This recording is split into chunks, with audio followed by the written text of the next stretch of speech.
Sorry about that. It's our first day. Hello. This is the inaugural episode of the Diss Trackers podcast. I'm Ultraviolet. This is my co-host John Short. Today on the program, Chappell Roan and capitalism convention of people economy. Also, Kendrick Lamar's feud with Drake and what it says about the impact of social media on art and culture. Additionally, DistroKid employees unionize.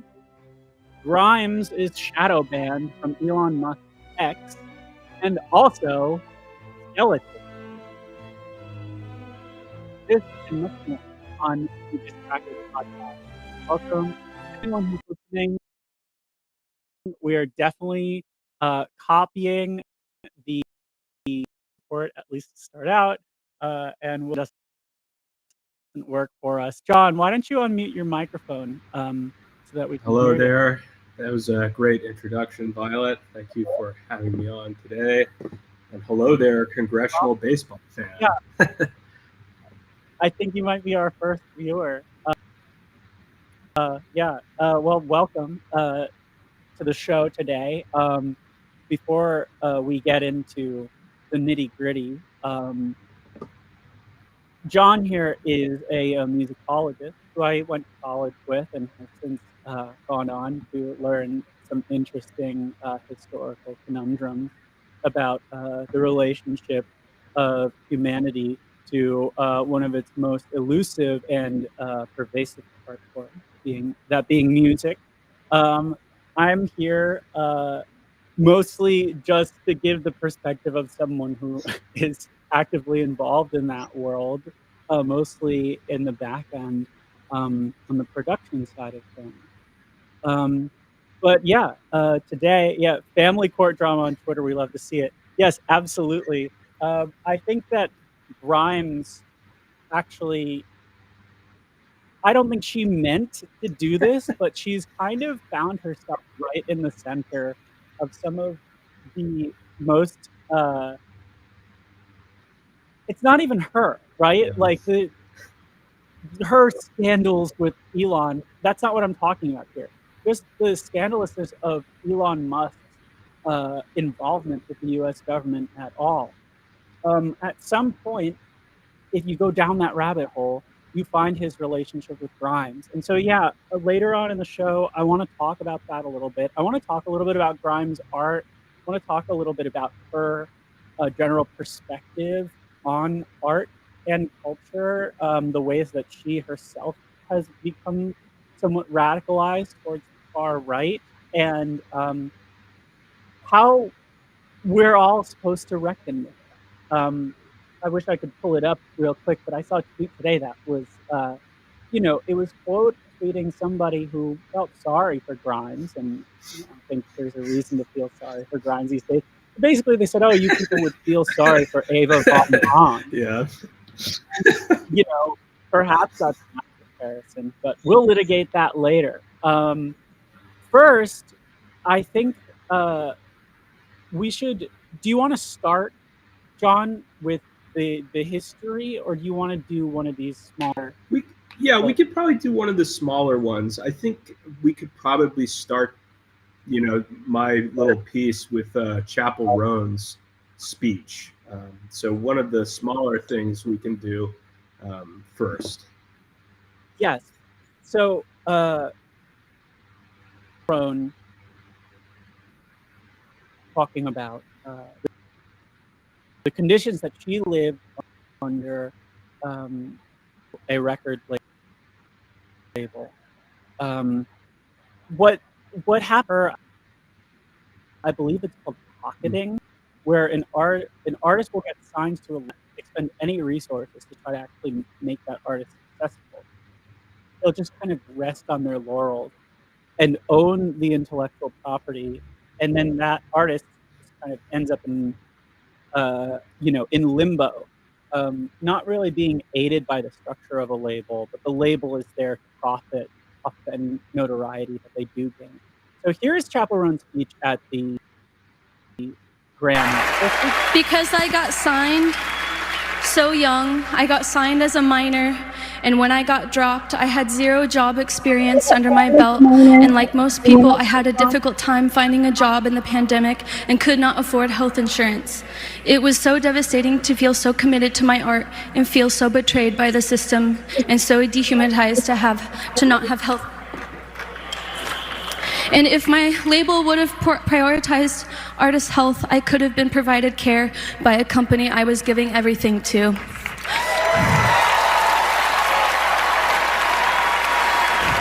So, record labels need to treat their artists as valuable employees with a livable wage and health insurance and protection. Labels, we got you, but do you got us?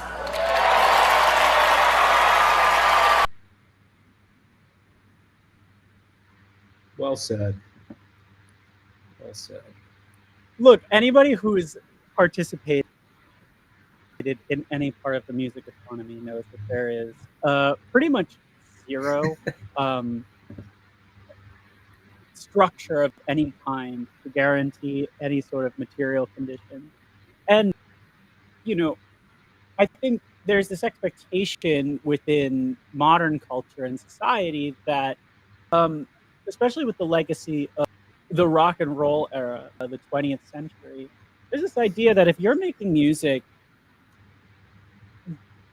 that you're living this kind of rock star lifestyle, you know? And perhaps there was a time where if people were hearing your music at all, that usually meant that you had already been picked up by a label and you were perhaps making it. But as we're going to explore in this show, that wasn't exactly the case. And so I think a few things that are interesting to me about Chappell Roan's speech right off the bat. The first one is it struck me how recent her success has been, right? She was talking about struggling to find a job during the pandemic and having healthcare and stuff. And I believe she was signed to a record label for about a decade prior Really? to her blow up. Wow. Yes. Like I said, this is, I believe it's called pocketing. What happened to her? She was just, Hmm. there was a label that was entitled to her royalties, but wasn't really doing anything to help her. And what they do is they find people who are maybe 19 years old. They say, "We'd love to sign you," and then they sign them, and it seems like this big break, but it's not. It's just, we'd love to have your music be our intellectual property, and any success you find down the road belongs to us. But in terms of signing that, you're on your own. And that even goes for health insurance and healthcare. And I think it was incredibly brave of Chappell Roan to use her time accepting a Grammy to make an issue over this, right? Because even with her reaching this kind of A-list status that she has over the past year, this is a concern for her. And the truth is, most of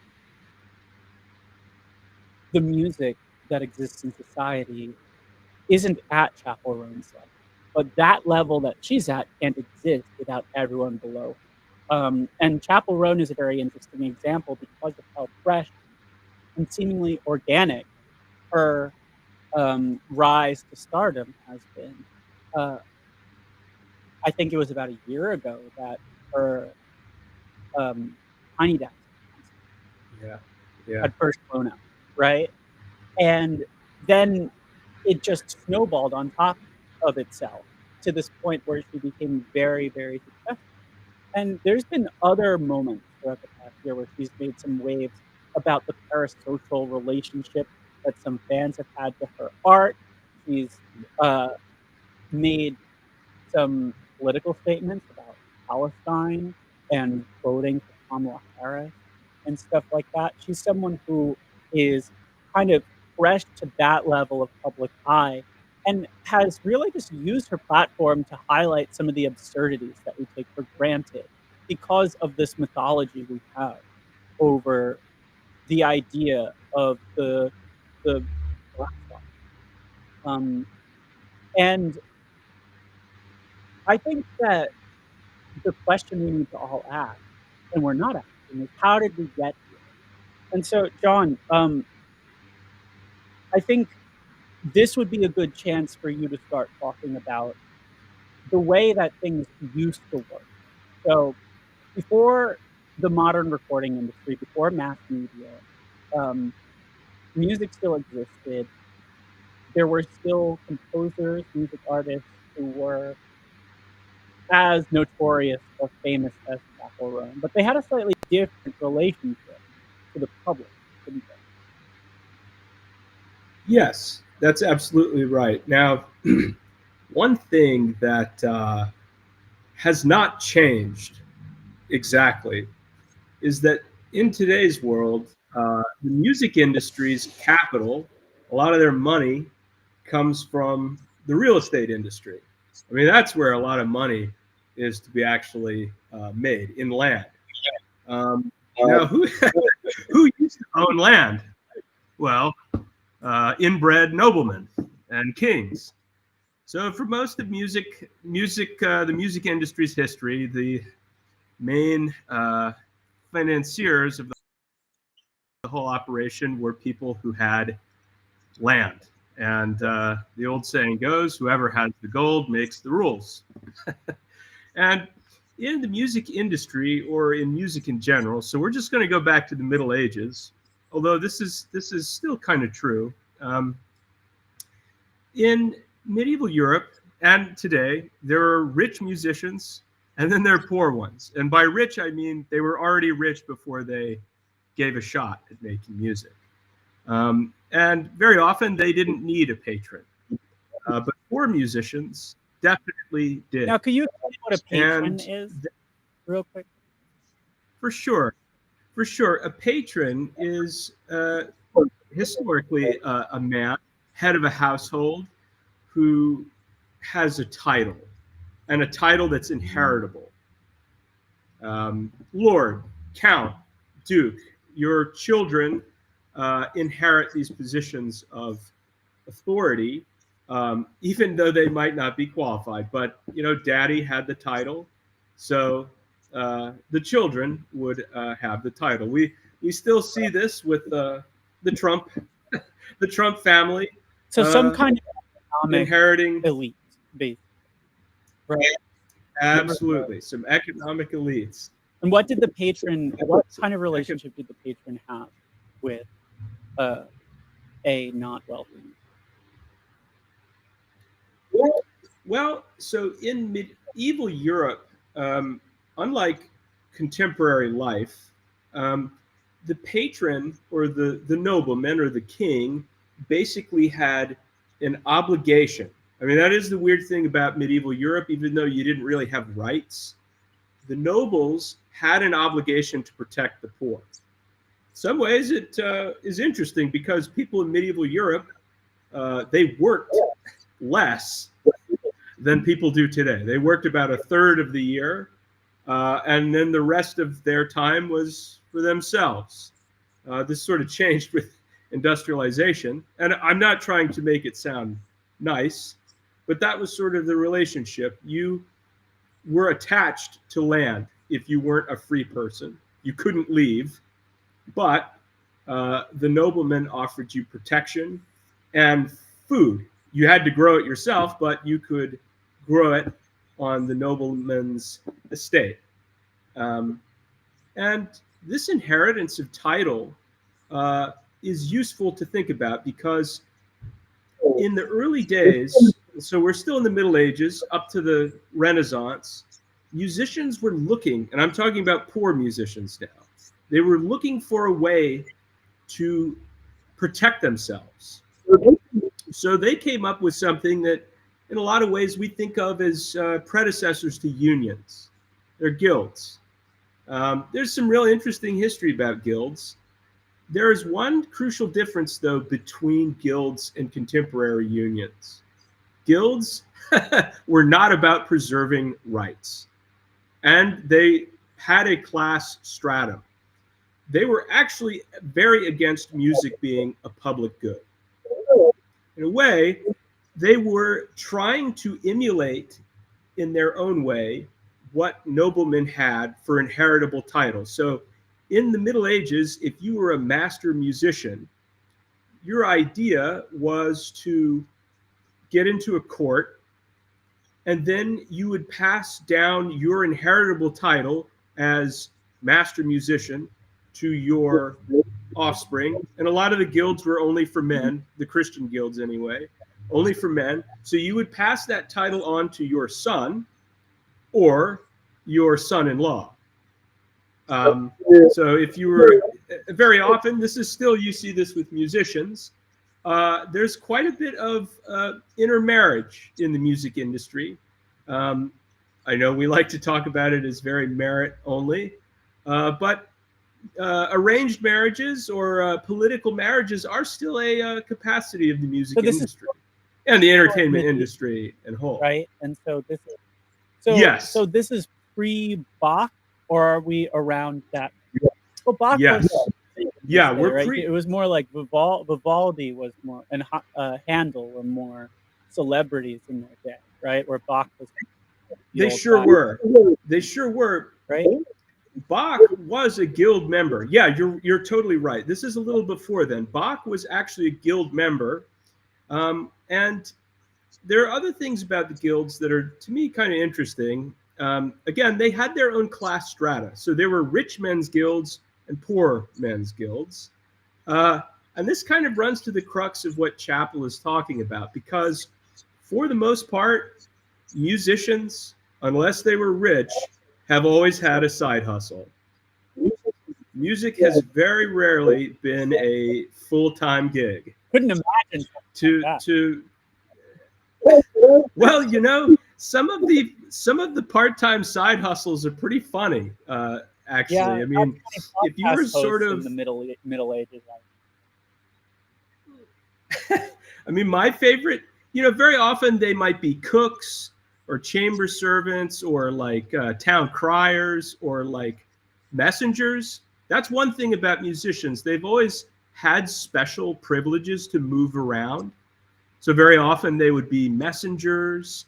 My personal favorite, though, for musicians was they would often get hired to watch a fire to make sure the town didn't burn down. I have to say, in that role, why was it musicians getting hired to do that job? Well, I think a lot of it had to do with their mobility. If they're traveling from town to town and they're just sort of like a free laborer, really. I mean, musicians are some of the first free laborers that had the privilege, because you didn't have the right to go wherever you wanted. They had the privilege to travel around. Right? Like these sorts of exactly like nomadic kind of. Absolutely. I imagine that they're adventurers. Kind of treated with a bit of suspicion. Absolutely.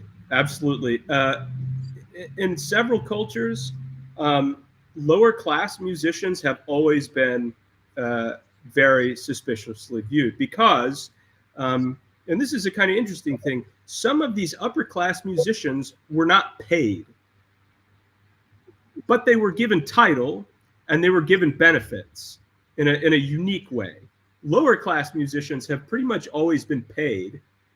And in a lot of cultures, not just in the West, musicians that work for money have for a long time been viewed as the same social stratum as sex workers, because you're hireable. Your body, your person, your instrument is hireable. So what's the relationship that with this as the backdrop, what is the relationship that musicians have specifically to ruling class? Where do patrons come into this sort of dynamic? Sure. Well, so in the Middle Ages, musicians were being hired, but you really start to see patronage of arts in the Renaissance. And some of this has to do with the beginnings of capitalism. So all of a sudden, these hip, young, nouveau riche cats like the Medicis, those sweet Italian bankers who did not have title, all of a sudden have a lot of money. And a lot of these guys have real pride in their hometown, Milan, Ferrara, Venice. And so they start spending money beautifying the place, hiring these musicians, making it look real nice. Now, the nobles don't really like that these kind of new money cats are beautifying the town. So competitively, they're going to just try also outdoing them. So there's like this competition to make the most beautiful buildings, hire the most talented musicians, the greatest singers, basically for their own, self-aggrandizement. Although I should say, in those days, nowadays we don't really think of trying to make music for the heavens.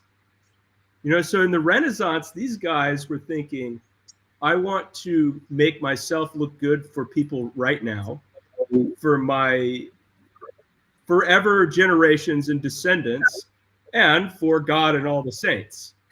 And so we're thinking about it's worth just pointing out that this is a period where the average person, I mean, obviously there wasn't any sort of recording music, right? But the average person, of course, didn't experience music as this sort of centralized bit of pop culture, exactly, right? That music was more a localized thing that you would only experience live. It was related more to a space that you inhabit. Is that correct? Oh, that's absolutely true. And no, for sure. It was totally localized, and it was super ephemeral. I mean, it was coming and going. And from what we know, people were making music a lot, but they didn't have any kind of access to like 24-hour music. Not at all. I mean, it was just coming and going like the wind, unfortunately. Although I think we know that people played music. The average person played more music than people do in the present. There was a lot more amateur music. Anybody could do it, and a lot of music from that period is not very technically hard. If you wanted to have music on demand, you needed to be able to play it. Okay, yeah, so, exactly. I don't want to rush you too much along here, but so the thing that I want to get at is, we're looking at the Renaissance, and we have musicians that start to be patronized by very wealthy people for a variety of goals, whether it is beautifying their space or praising the Lord or what have you. And so does that at some point create this broader sense of like, when did the kind of celebrity composer really come to be something that was commonplace? Because I know just from my own studies that by the time that we had, say, Vivaldi and Handel, these were people who were, well known, kind of points of pride for the various regions that they were from. Is that something that was kind of a development of this sort of adoption of musicians by the ruling class? This is an excellent question, and in part it is. But really, what made a lot of these composers sort of independent from patrons, and gradually the composer celebrity really became a thing in the 19th century. But some of that had to do with publishing. Okay. The development of publishing and opera. So, people think of opera as this like super stuffy thing now. It is. But oh yeah. But really, the development of opera was this thing where Italians, once again, the excellent Italians, came up with this thing that was just so entertaining. And opera, like in the 18th century, you could gamble, you could smoke, you could drink, people would get into fights. It was a spectacle in a way that it isn't now. But through opera, musicians started to be able to publish their work in a way that they don't necessarily need a king to sponsor them. Was this, So a lot of facilitated by the early, printing press, like the publishing industry, just like books, right? Once you were able to industrialize the publishing of music. absolutely, yes, absolutely. The printing press made this. It is the sort of spark, and the development of the middle class, the Industrial Revolution. People, not just rich people, can start going to the opera, and they can start their own music organizations to fund opera programs. Well, a lot of what we understand is the And capitalist economy has its roots in the Industrial Revolution, right? I mean, in American mythology, this is often just attributed to the anti-monarchist Enlightenment values of the century prior, but a lot of what we understand as capitalism was because industrialization just radically reshapes the economy towards the production of goods, right?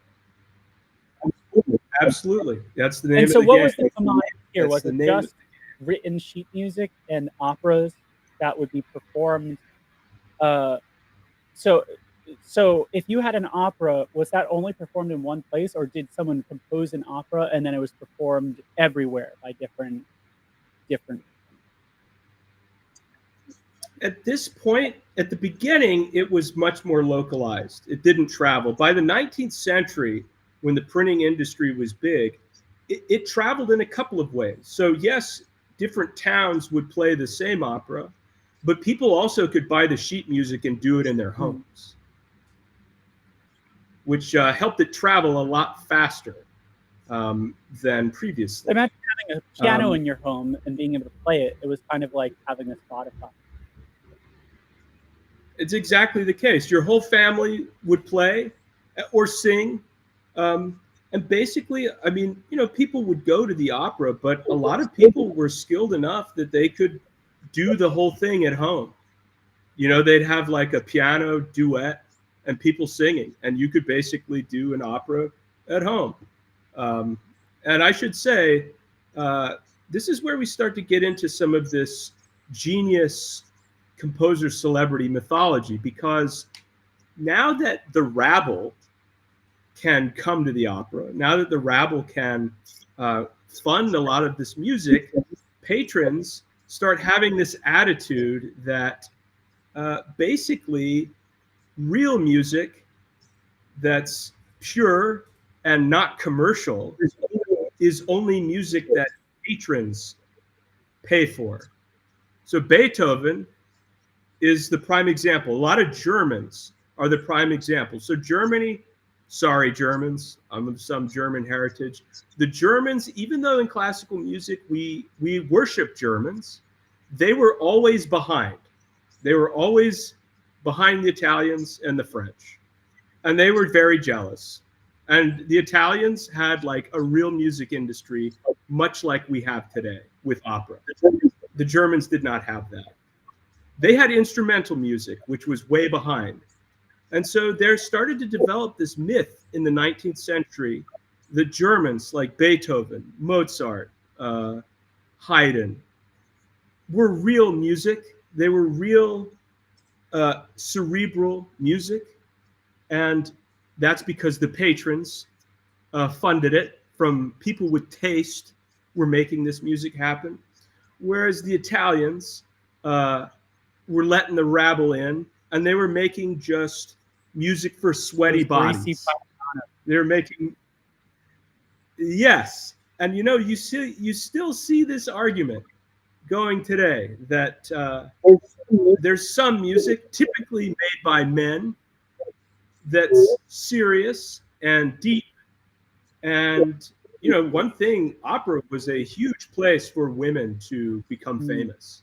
And opera is this not so serious, lighthearted, they're trying to be funny, they're not serious. So the Germans were serious, and the Italians and the French were too interested in sex and the body. I see. We still see it today. In that case, let's talk about the term classical music versus the concept of court music. Sure. I found this really fascinating. No, for sure, for sure. So typically, around the world, and with the development of like class strata, um, there was again rich people's music that they were interested in, and then what everyone else listened to. The interesting thing is, around the world, it kind of doesn't really depend so much on the culture. And of course, it might differ in places like South and Central America. But typically, in stratified court music, that music itself, because it usually could hire the biggest ensembles and the most expensive instruments, and strings, horns, What winds. is Sorry. court music? What determines Yes. something?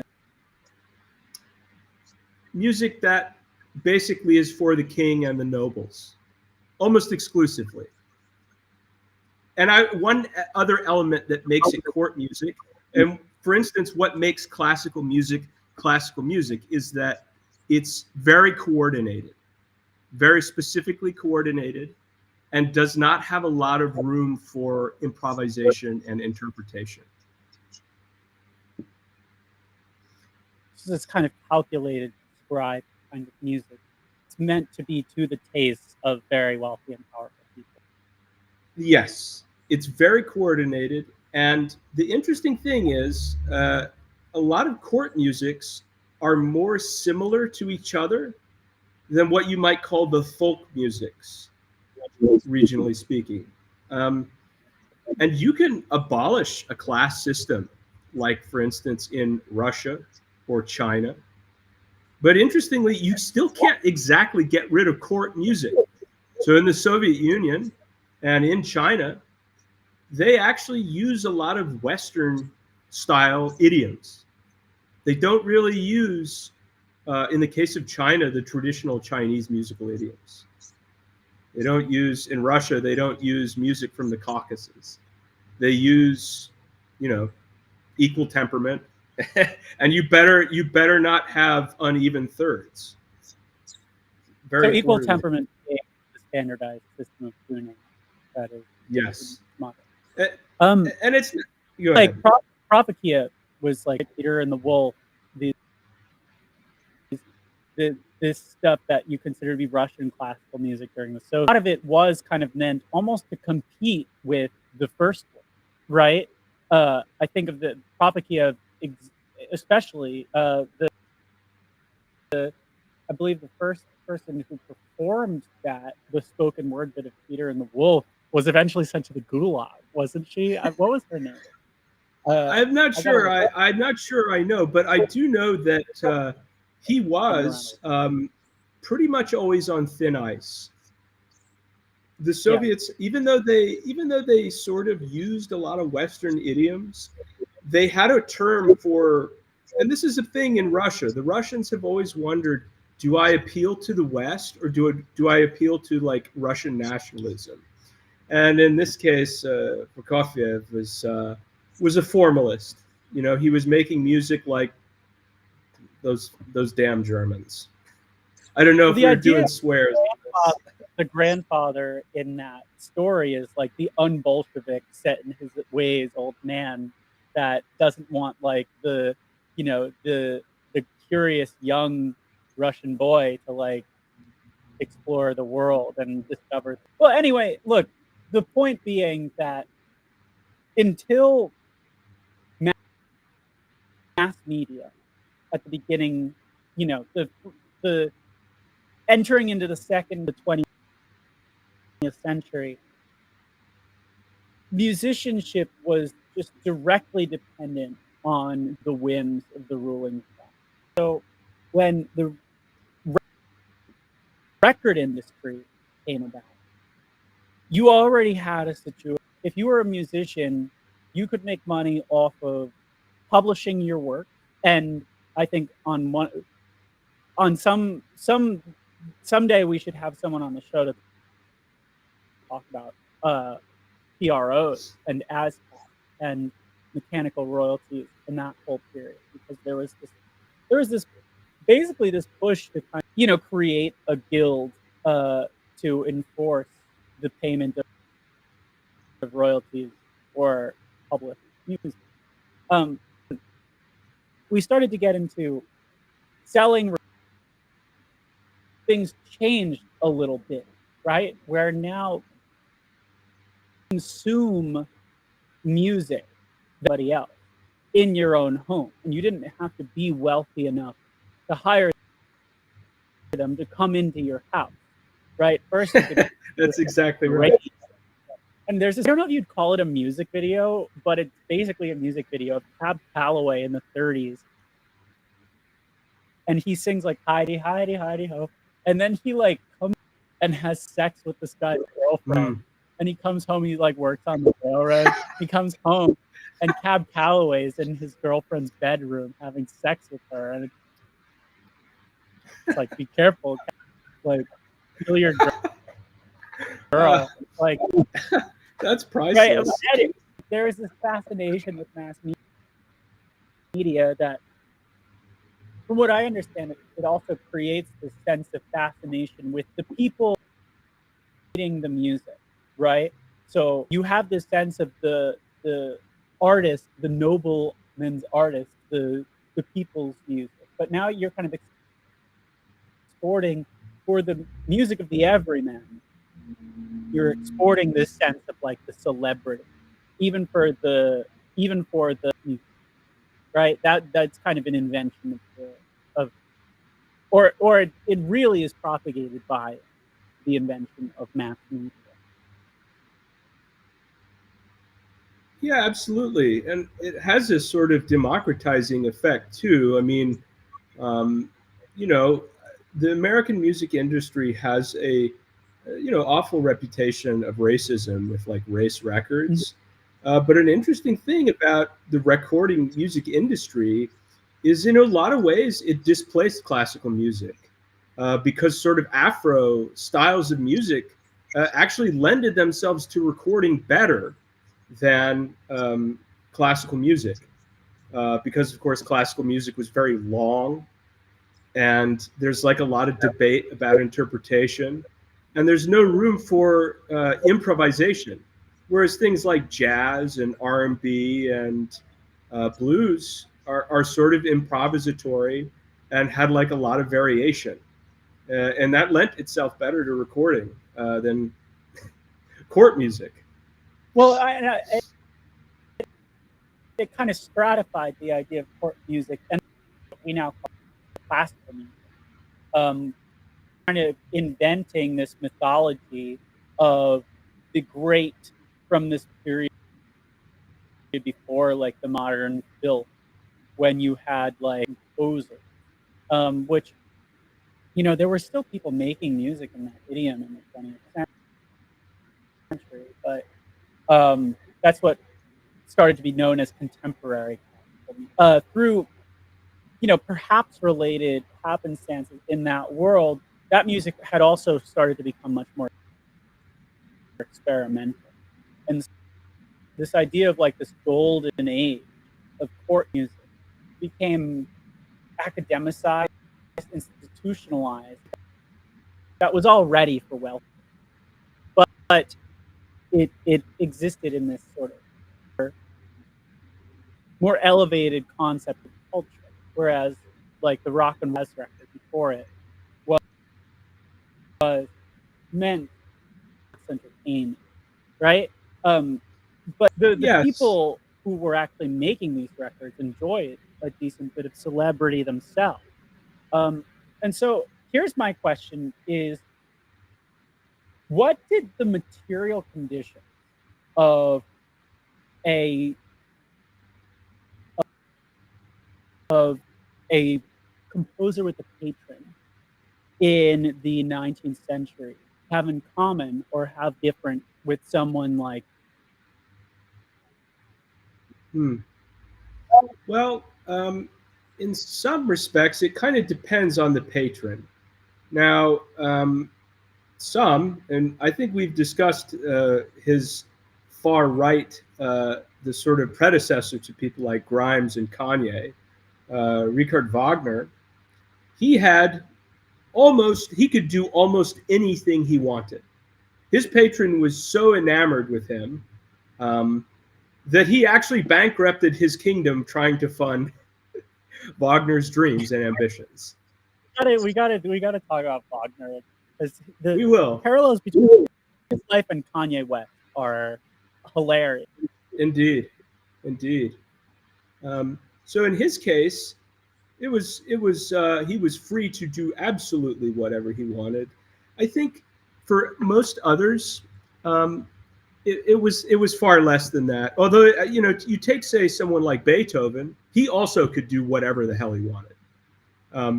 In the German world, composers had a reputation that almost, like, they valued music so much that you could have lots of social exceptions as a musician. That wasn't everywhere. Uh,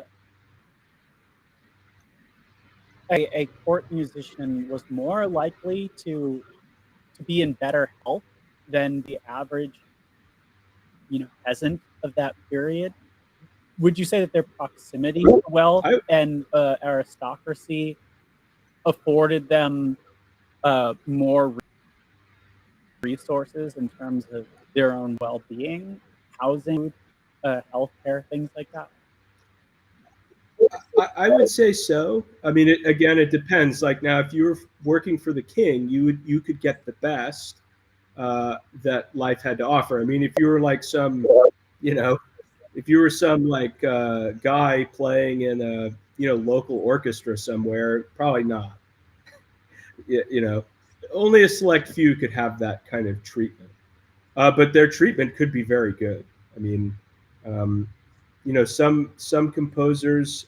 I can give an example of one of the great songwriters of the late 19th century was this guy Hugo Wolf. He went insane from syphilis, and the Emperor of Austria basically was like, "I'm going to pay this guy's medical bills for the rest of his life." And he paid it for like 10 years. This is the Emperor. So it depended. And Wolf was not a court musician, for instance. So it's like, if you became popular, you could get some privileges, but for the most part, no. Most musicians, they're much like they are today. They're struggling. Okay, so I think that's pretty interesting, because I think one of the easy sort of misconceptions to have about the modern music industry is that it's fundamental, right? And a lot of that has to do with our relationship to that music versus our relationship to more modern music. And there were certainly some things that changed in terms of who the musicians were interacting with and the challenges that faced. Right. So you look at Elvis Presley or the Beatles, and these are people who their status as popular musicians meant that they experienced this degree of exposure through mass media that meant that their relationship to the public was one that, no one had really had before them, right? The experience Absolutely. of the Beatles, being ushered from hotel room to hotel room, being mobbed by fans, not having a moment to themselves, and their life just being kind of dance monkey dance every day until they burned out in the mid 60s. That, I imagine, was a development of mass media and capitalism and touring and the industry kind of changing to more what we see today, right? That the public felt this deep sense of connection and ownership to the personalities behind the music. Yes, I would agree with that. That the kind of ownership, or like just the lack of privacy. I mean, famous musicians, people were paying attention to them, but not quite in the way that happens today. I mean, the thing with modern celebrities too is, I mean, there was no film industry, and for a lot of these composers, you might get one picture of yourself in your whole life. It's like this mix of the film industry, basically like spy technology that you can use on a poor artist, the poor. And I think, I mean, going back to Chappell Roan, I mean, she's had a lot of people like trying to film her, take pictures of her without her consent. Um, they own their person in a way that you used to just be owned by a king. Now you're owned by everyone. And so I think the thing that's really worth focusing on here is that in popular culture, the idea of the very popular musician is one of someone who is part of the upper class and who kind of has the world by its throat, right? And they get to live this lavish lifestyle of sex, drugs, rock and roll, and kind of do whatever they want. And a lot of the mythology around that lifestyle is then used to justify the conditions that are afforded to both those musicians and everybody below them on the totem. And I'll give you some examples. Um, when you look at the classic rock era, uh, a majority of those musicians had very serious mental health issues. A lot of them had addiction problems, very famous. And at the time, that was often just kind of laughed off as being, you know, kind of an excess of their wealth and status, right? That they get to Sure. live this sort of scoundrel's lifestyle. But a lot of it, if you really look at what was going on with like Keith Moon or Keith Richards, these are people who are really in a lot of pain, and that pain is constantly re-triggered by their very unprivate relationships with the public. And then anybody else who is below them in the music world is like dying to reach that level of status. And then once they reach that level of status, suddenly they don't belong to themselves. They belong to everybody else. And it's a story as old as time now that people in the music industry just trying to see a life where they can live and make music and have, you know, some expectation of material conditions that they have to kind of really reach this level of celebrity status that seems very glamorous from the outside, but is incredibly damaging and harmful and dehumanizing. Um, this is something that Chappell Roan, yes, has talked about herself with people, um, affording her no privacy in public space, um, and also, um, what she said about Kamala Harris and Palestine was pretty. I wouldn't say it was uncontroversial, but it was not that new. No. It wasn't a very novel sentence that you know she should. Hopefully, Kamala Harris wins, but she needs to be more. She needs to be unambiguously pro-Palestinian because otherwise, there's a good chance she's going to lose. She did lose. That's right. That's right. And for that, she also kind of got eaten alive by the public.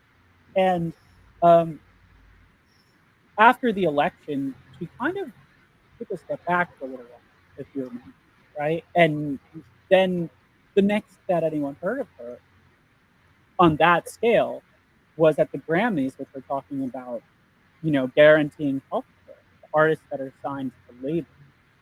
Um, and the phrase she used, we played at the beginning of the show, was labels, we got you got us, right?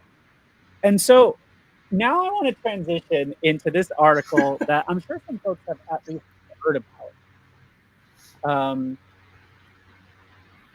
Here we are.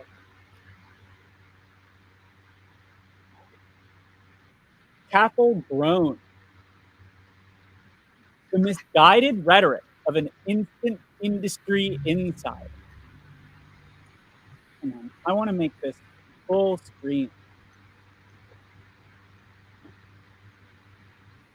So now that we have this context that you brought us to, of the fact that historically musicians always existed in this precarious scenario, and you really had to reach the top of the totem pole, even hope for having your basic needs met.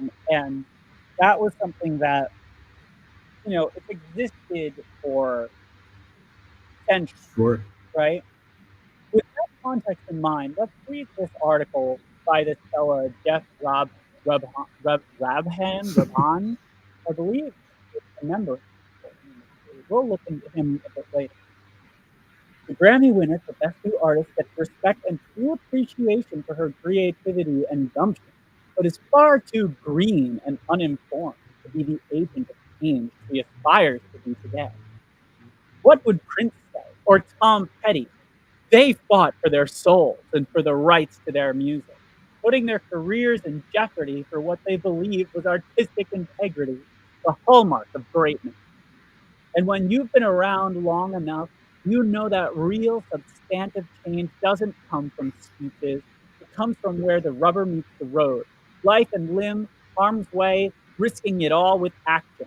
Whether it's Prince's wresting back control of his master recordings at the height of his popularity, or Petty funding his iconic album Damn the Torpedoes himself, and then refusing to release and later taking on his label for raising the price on his LP.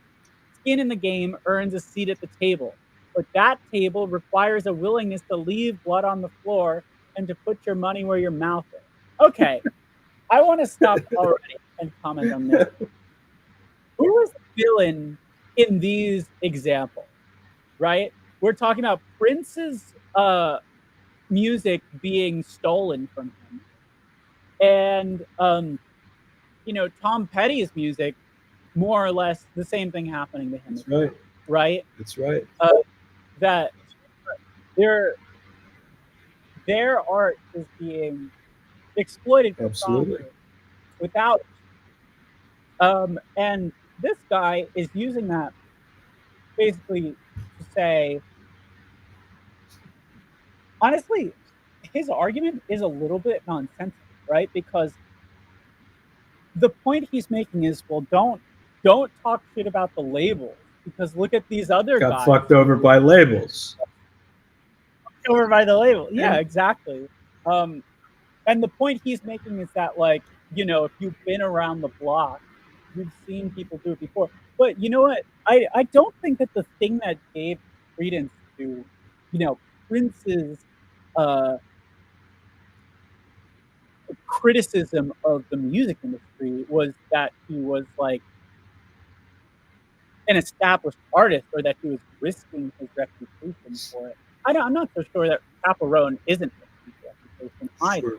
I don't think that the fact that Tom Petty had the money to fund an album himself and then refused to release it, I don't think that those are the things that validate their criticism. The fact that their criticisms were valid is because the record labels were treating. The question here is, are labels correct to not provide health care to artists who they to, but won't help in any other way? Let's see what has to say. It seems Chappell rolls into landlords, bosses, and insurance providers. Does try to get your expenses reimbursed from a major label, but somehow you want them in charge of healthcare next year's winner to shout them down as slumlords in front of 60 million viewers. The architect of such a system, Motown's trailblazing Berry Gordy, received his fair share of criticism for Hitsville's unprecedented success. The artists were happy with their royalties and credits, right? Exactly. He means to say, because like people weren't very happy with their royalties, right? Like, because okay, I want to stop and say, look at the way that this argument really is, it's all built on the mythology of mass media in the 20th, Mm, right? So much of what we understand absolutely. as history, we treat it like history began in 1955, right? And um, everything that came before was like this completely different scenario where the rules were different, things didn't apply the way they do now. But now we have music celebrities who, um, they enjoy fame, and they've always had perhaps a precarious relationship to record labels, which are this completely unique, uh, apparently, uh, entity that no predecessor before the mid 20th century, and that by asking for an artist's health care, that's basically asking them to get into the business of processing insurance claims or being someone's landlord. Look, I think this is right. Oh, Yes, Chappell Roan wants to turn obviously. labels into landlords and insurance providers. That's kind of like when people say, "Oh, you want universal health care? Well, I don't want the government running my health." And it's like, it's not that the government would run your health care. I mean, the NHS works that way, but the government could also just pay for your health care as a single Yeah, payer, right? yeah, And they're I'm pretty sure, responsible for the billing. yeah, Chappell Roan did not go to the Grammys and say, you know what, I think my label needs to get into the health insurance, No, for right? sure. I mean, I might add Yeah. one thing, that this guy, in trying to put Chappell down, left out is that Tom Petty and Prince both died from opiate addiction, which, with ideal healthcare, I know for sure Prince developed an opioid addiction from overworking, which, that's the funny thing about drug addiction with music. It's definitely treated differently than, for instance, an industry like trucking or construction, where a lot of people do drugs just to do the exhausting work. But Painful. musicians, they're having fun, so it's not work, it's they're playing. You play music, and they both died of healthcare, inadequate healthcare, really. Let alone the fact that performing, especially the way Prince performed, very strenuous, Indeed. incredibly strenuous. But anyway, this guy evokes the mythology of Motown and music history. He kind of the model of the record label to Berry Gordy, which I'm not so accurate. However, I think that the cool thing about this paragraph in particular is that it characterizes this sort of status of musician as this new, Right. that's better than it was. Mostly just, it's kind of this appeal to the authority of fame, Right. saying, what more do you want? Exactly. You want your label, who already, has to be in charge of your health care. You are now part of the namesake of the history of the music industry circa 1955, Yeah. and your history in order to. He goes on to say, Roan gets respect and true for her artistry and gumption, but is far too green and too uninformed to be the agent of change she aspires to be today. Perhaps build a confab of power-wielding playmakers, or even pass the torch to another leader to be. But her Grammy speech was a hackneyed and plagiarized Oh, give script me a break. of an artist basking in free love while broadcasting naivete and taking aim that got her there. Okay, so this thing about basking in industry love, saying, but one of the common criticisms here from someone status at Chappell Roan is like, what do you have to complain about? You know, oh, you're rich and famous, and now you're mad that people um, don't give you privacy, or you're complaining about the healthcare policies of late. This idea that her script was plagiarized seems, but the point that he seems to be trying to make, at least, is that she's acting like her new entitles her to have her criticisms taken seriously. And the truth is that it doesn't. That the fact that she has fame is reward in enough of it. He goes on to say,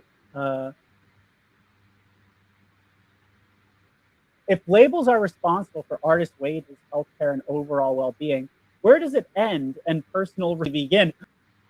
We're dropping personal responsibility in the chat. I think I actually have a little personal responsibility.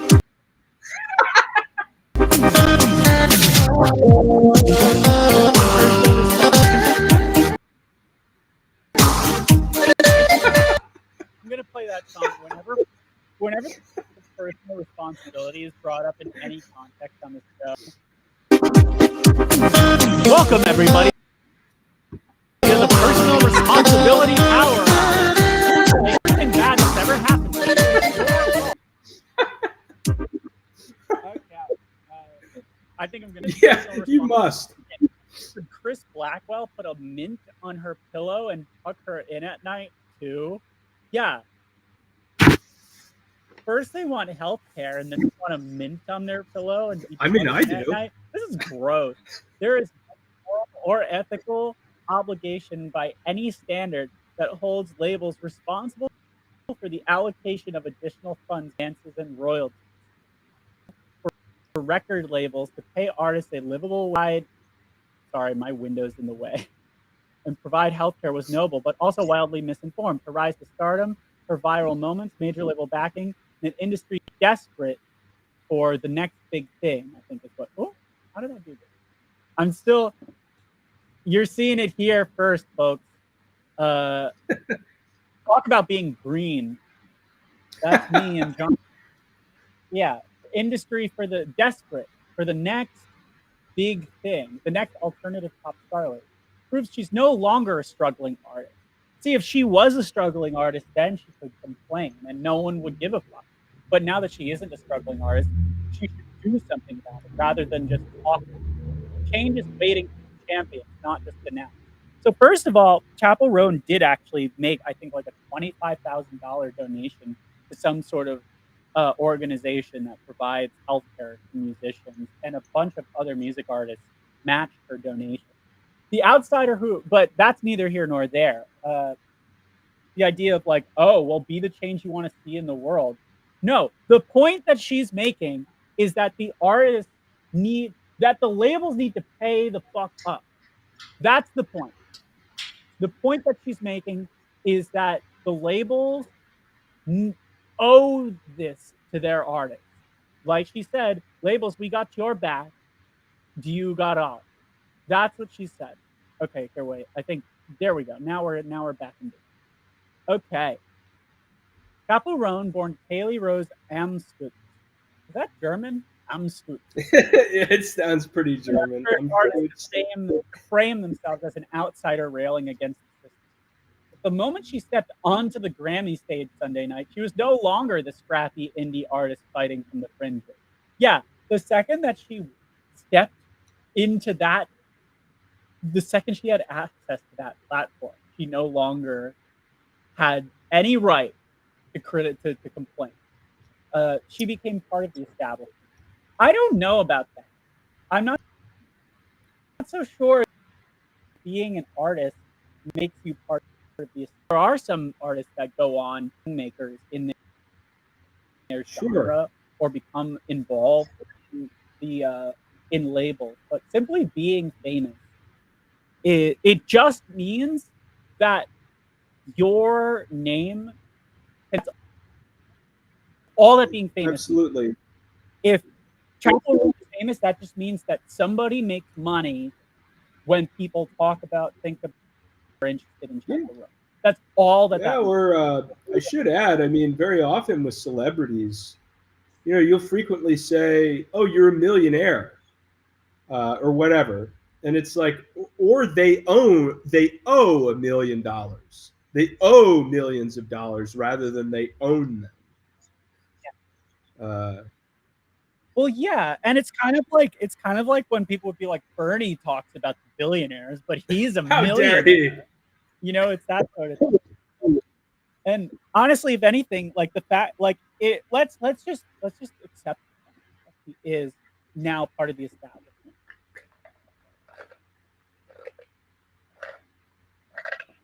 In that case, even better, she's making, right? Is for her to just say, "Well, I'm getting mine, so who cares?" Right? The fact that Exactly. she is a totem pole advocating for all this stuff. She's saying, now that I'm doing great for me, but to get to this point, I had no health care. I had no job. And now that I'm famous or whatever, suddenly I'm making somebody else money and now I deserve to live? No. People who do anything meaningful already rich to begin with. Unless you can provide for their basic needs. And if we are really modernizing, I'm going to actually say that,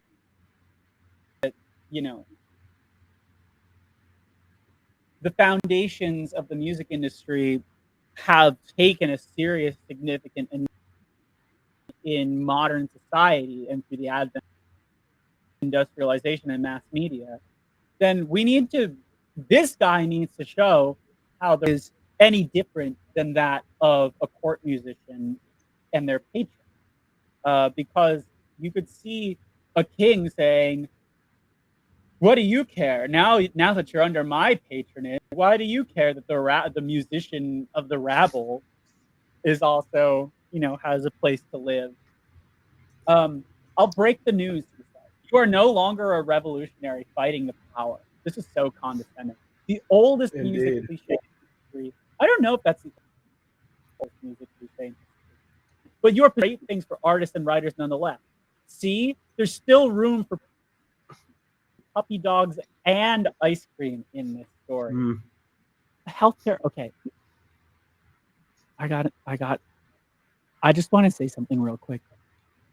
Healthcare is not ice cream. No, not at all. Healthcare is not puppy dogs and ice cream. Not at all.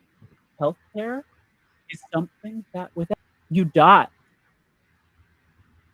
Well said. Well So much said.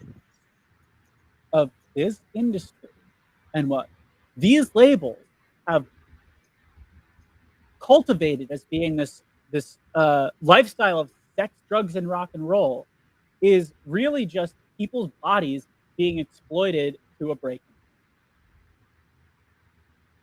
Roan is a product of the same system she's critiquing. Universal Music Group, the world's biggest music company for many years running, didn't throw down big bucks for fun. They ran the numbers, assessed potential revenue, and invested hard cash and company bandwidth to build her identity and a sustainable business around her music. That's how the industry works. Record labels are businesses, not charities. And the deal is simple.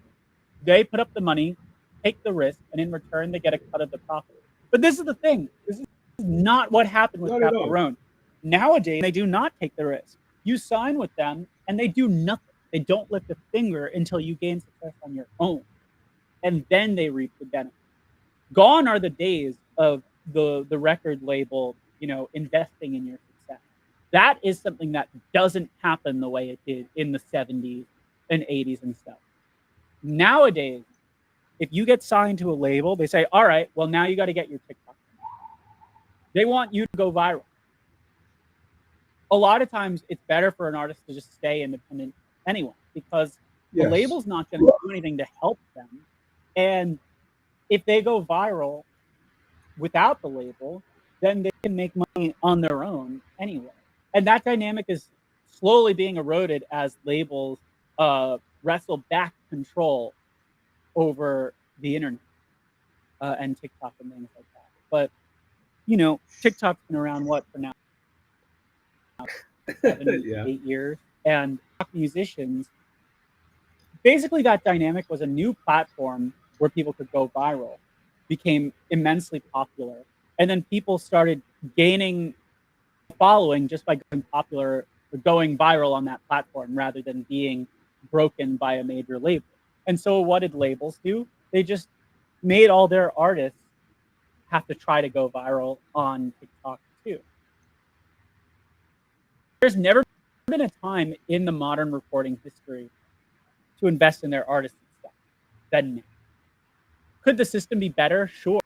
Artists get better deals? Absolutely. But Roan's speech lacked nuance and industry awareness to build any consensus priorities of an artist's place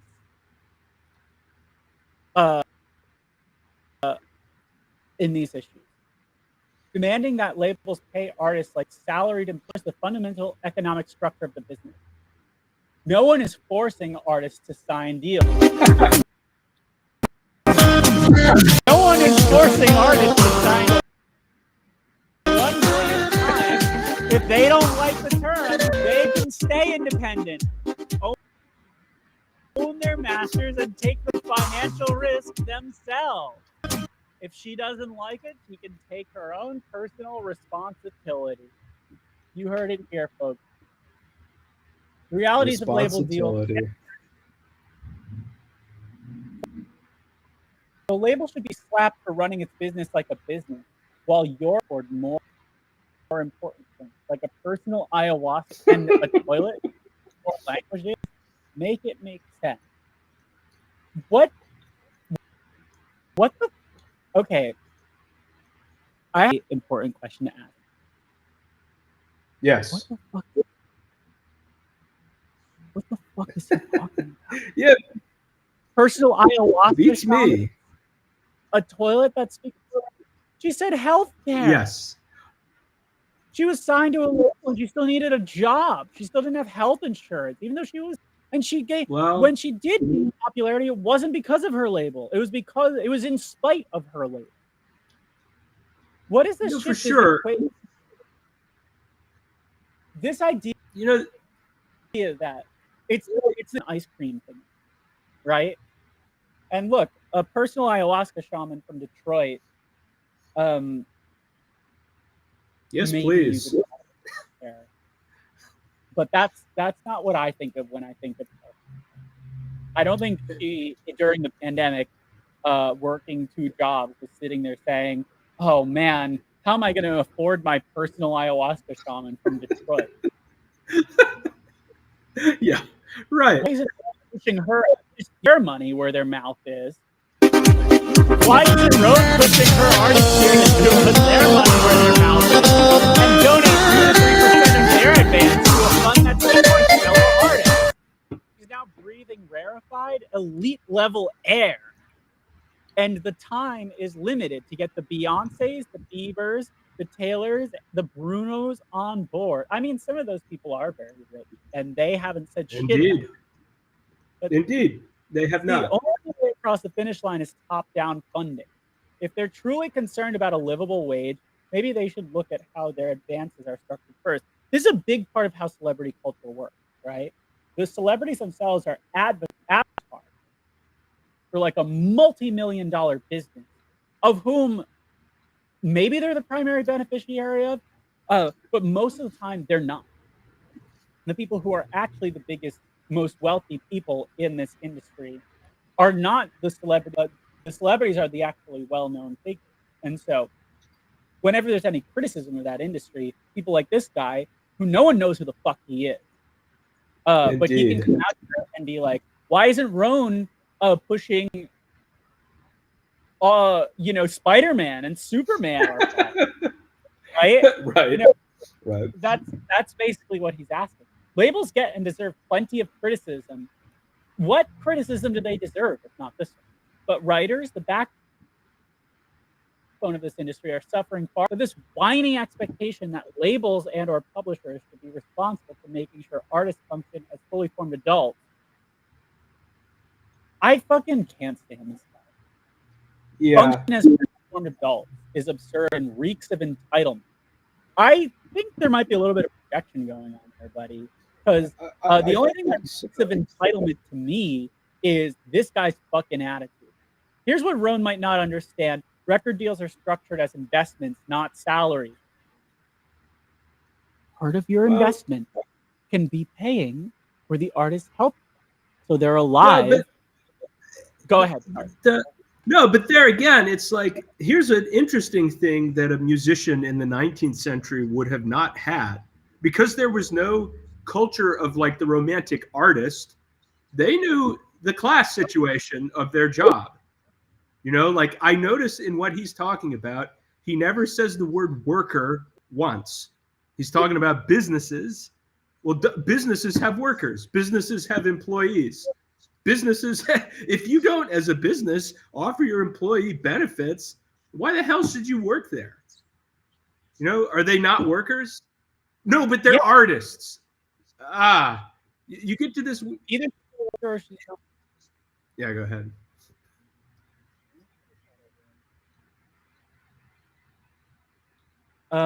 Roan, when an artist signs a contract, the label provides an advance, which is essentially a loan. Not always.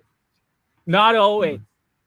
That advance covers recording costs, marketing, distribution, and if negotiate. Always, especially in this day and age. Especially for someone like Chappell Roan, you know, that shit doesn't really happen so much anymore. Labels take at least a cent. No. That's not true.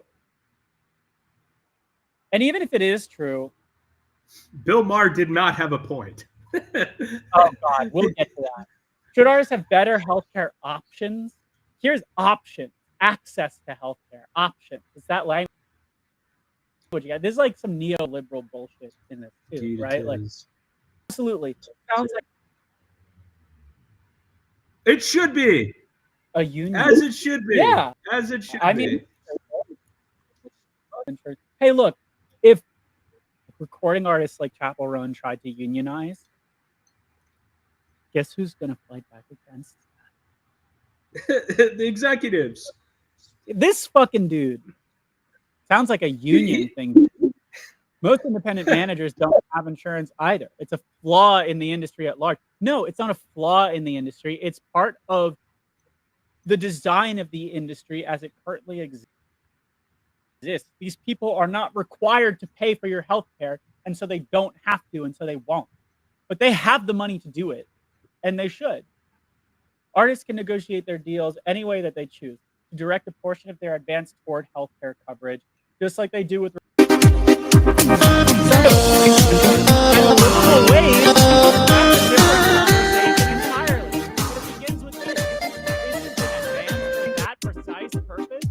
one might argue that the six-figure advances labels pay just for signing your name are livable. And they certainly buy you time to make the entire record you promised before you run out of cash, right? I don't know what you'll was. Let's be revolutionaries. Right after my direct deposit is a sham. You know, maybe it would be if let's be revolutionaries after I pay my rent this month wasn't all part of the equation. Revolutionary can you be when you're struggling to have your basic needs be met? Bill Maher had a point, he says. Here's another here's another little bit of wisdom for you. If you ever find yourself saying that Bill Maher had a point about anything, you're probably wrong about whatever it is you're talking about. Well said. Bill Maher had recently. Bill Maher's critique of Roan on Real Time hit the mark, calling her out for the trendy, performative activism that plagues young stars. You know what? I'm so sick of this shit where people call activism performative. I'm so Yeah. sick of it. People call protest performative. People call activism performative. And look, is there a way of like performatively signaling your virtues that doesn't really enact very much change or is trite? Sure. But something being performative does not necessarily uh, decrease its value. You know what else is performative? A Chappell Roan concert. Yeah. Because she's a performer. Protesting is performative. Not every protest is going to materially do something, and you can't just do performative stuff. But if your job is to be a performer and you are using that platform to criticize the industry, to criticize society, you are doing the right thing. Well said. You're doing the right thing. Well said. It's exactly what being that's exactly what performative gestures who should be doing performative gestures are the people who have the platform to perform such gestures. You know what else is performative? This fucking entire article. Because really this guy works for a record Yes. label and he's part of this big wig industry. And somebody needed to go out and provide a counter narrative. Now, I would say, from my vantage point, this article did more harm than good for his cause. But there needed to be some kind of counter narrative. They could not let her have the last word. And so this is a performative article. Even the fact that he's being a little supercilious, I'm like, she doesn't know what she's talking about in and of itself. Because the reason why this article exists is simply because the people who don't want to pay this money for artists' healthcare needed somebody to take the heat of defending them. And so, of course, he's going to lean into being the asshole a little bit. That's the kayfabe of show business. Yes. But it's all performative. What I care about is not whether what you're doing is performative, but what the message behind the performance is. And her message is society needs to provide more resources for people to make art and not just profit. And this guy's performance, the point that he's making is no, they don't. But let's continue. Mara's point, Roan is uninformed, not because she's untalented, but because she hasn't lived in the industry long enough to understand its intricate working. Is that kind of technocratic argument that you see in politics? Yeah, long enough to see yourself become the villain, more like it. Yeah. Anointed new artist, she's experiencing her first wave of mainstream success and, like many before her, believes she's in a position to dictate systemic change without offering tangible solutions. Guess what? The labels for artist healthcare, that is a very tangible solution. Health insurance is a tangible material gain. And saying labels should offer that as a benefit to artists signed on their label is a tangible solution. And therein lies the bone. Aren't changing the... I need to change the layout because you and I are like in front of the article. Oh no. Right now. Oh shit. Shit. Sorry everybody. Well, I'm gonna go. Yeah. There we go. Let's do it like and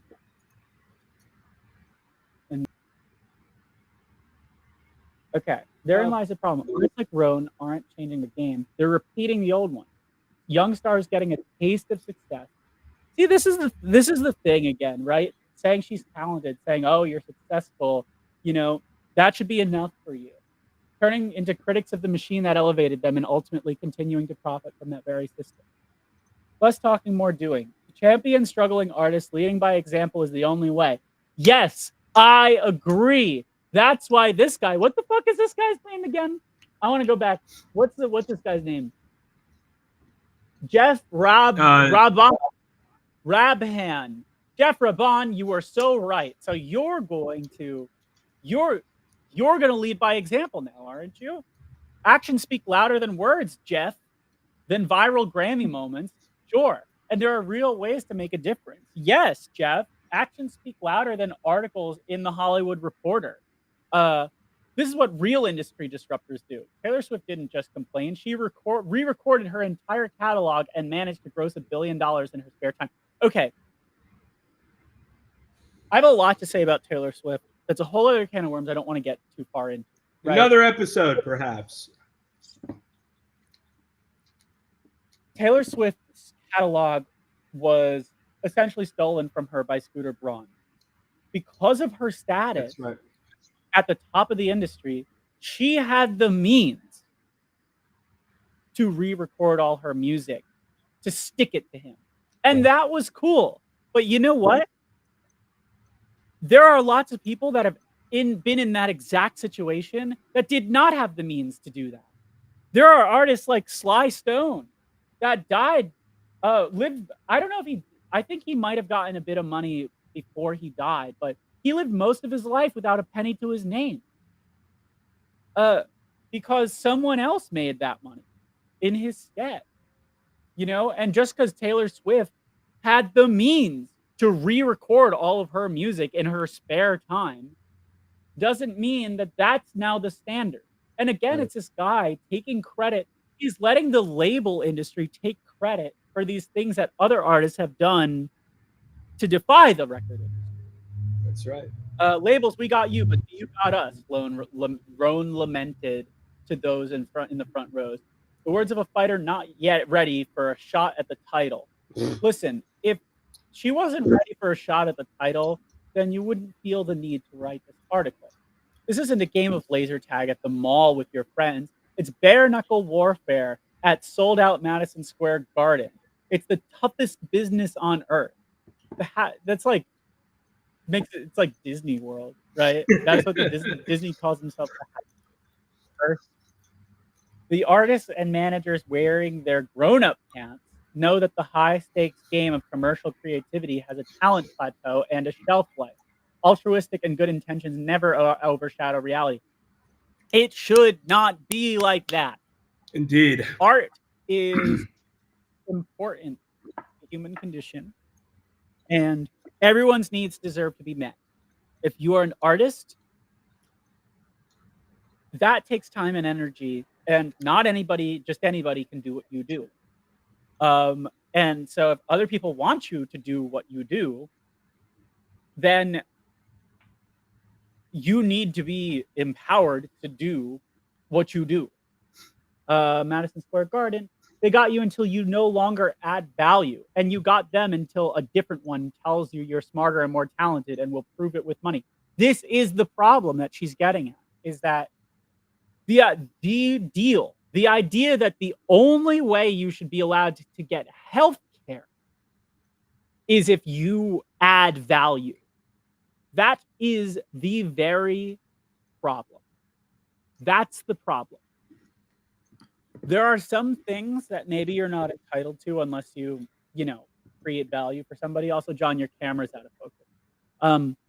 Maybe there are some things you're not entitled to unless you create value, right? But life-saving health insurance is not one of those things. I don't know. How much more of this do we even have to read? This guy is a real prick. Jeff Rabon is a former chair of the Clive Davis Institute of Recorded Music at Tisch School of the Arts at NYU. Ooh. Also the and CEO of boarded.com, an educator for consumers and industry professionals. I'm a consumer. Let's check out some education. Yeah. You know what? I want to look at this guy. I want to check back up with this guy some other time. This guy came out of nowhere to come to bat for the record industry. He name dropped some other artists. Every example that he uses is another situation where another stuffy bigwig could have come out and made the exact same argument against Prince, against Tom Union Petty, members. They were both union members. AFM represent. And more importantly, this is in the backdrop of Chappell Roan's personhood being taken away from him, right? This is something that we're into a little bit more. We're going to take a little break. a bit about the toll that the parasocial relationship takes on artists. Suffice to say, that's not what should. That's not the thing that would be the floor for whether you're in there. So with that being said, we're going to take a little break.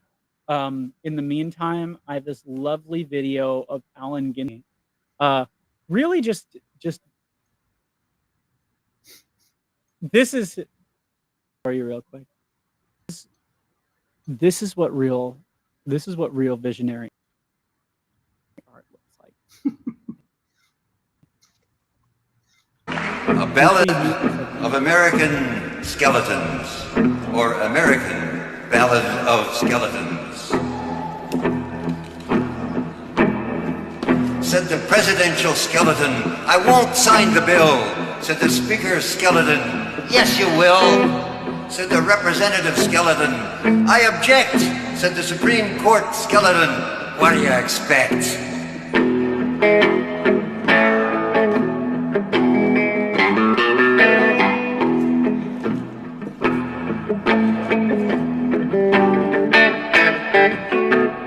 Said the military skeleton, buy star bombs. Said the upper class skeleton, starve unmarried moms. Said the Yahoo skeleton, stop dirty art. Said the right-wing skeleton, forget about your heart.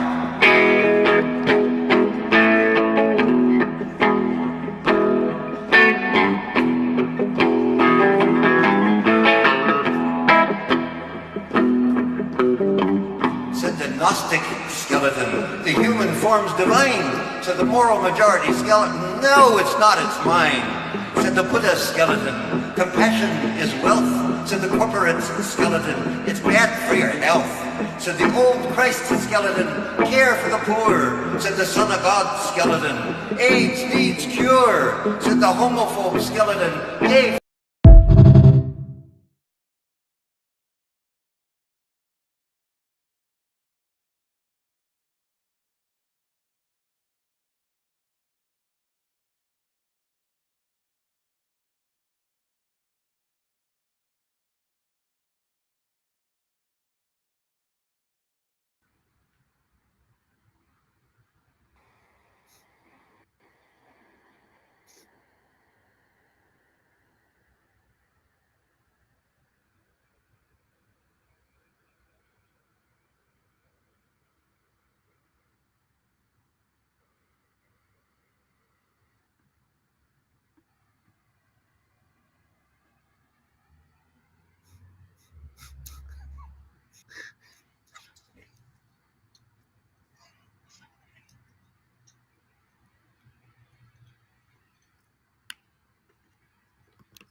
I promise at some point I'm going to figure this out. All good. Okay, we're back. Okay. That video goes on for another 5 minutes. Ballad of American Skeletons. And you know what? It's a good political critique of the ecosystem of different actors in the American. But goddamn, it isn't like one of the corniest, like just dumbest poems that I've ever heard. Yes. Said what is it like? Said the liberal skeleton, AIDS needs cure. Yeah.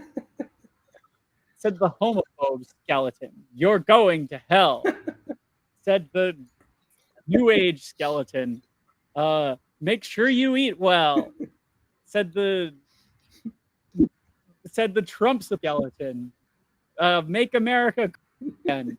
Said the bleeding heart skeleton, make Gaza safe again. Just think of like things like this off the top of your head. But at the same time, you know, he's up on stage with Paul McCartney. And that's not, you know, that's not in the 60s either. That's like Paul McCartney in the 90s. That's Post Paul Uncle McCartney. Albert. Yeah, nobody, nothing left to prove. Paul McCartney, and he's just, I don't know. If I wrote a poem like that, could I get Paul McCartney to play some guitar underneath? I don't know. I don't know what the point of this segment is, other than just that I think it's really silly. It's a very silly video, Yes. but it's good. I think that there's something like, well, look, Ginsberg was a beat, right? That's right. And by modern standards, kind of verbiage seems a little hokey, right? But that was kind of the kind of the style of the time, right? Where it was like, we're poets, but we're not talking about these kind of flowery concepts. We're making these sorts of cute pokes at modern society. And just the fact that there's someone there strumming along on a guitar, it's hip in and of itself. And a lot of like culture, art and music and culture from the mid 20th century, from when baby boomers came of age, is kind of like this, where it's like, the novelty of it is that someone did it on TV, right?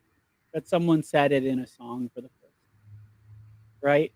And nowadays,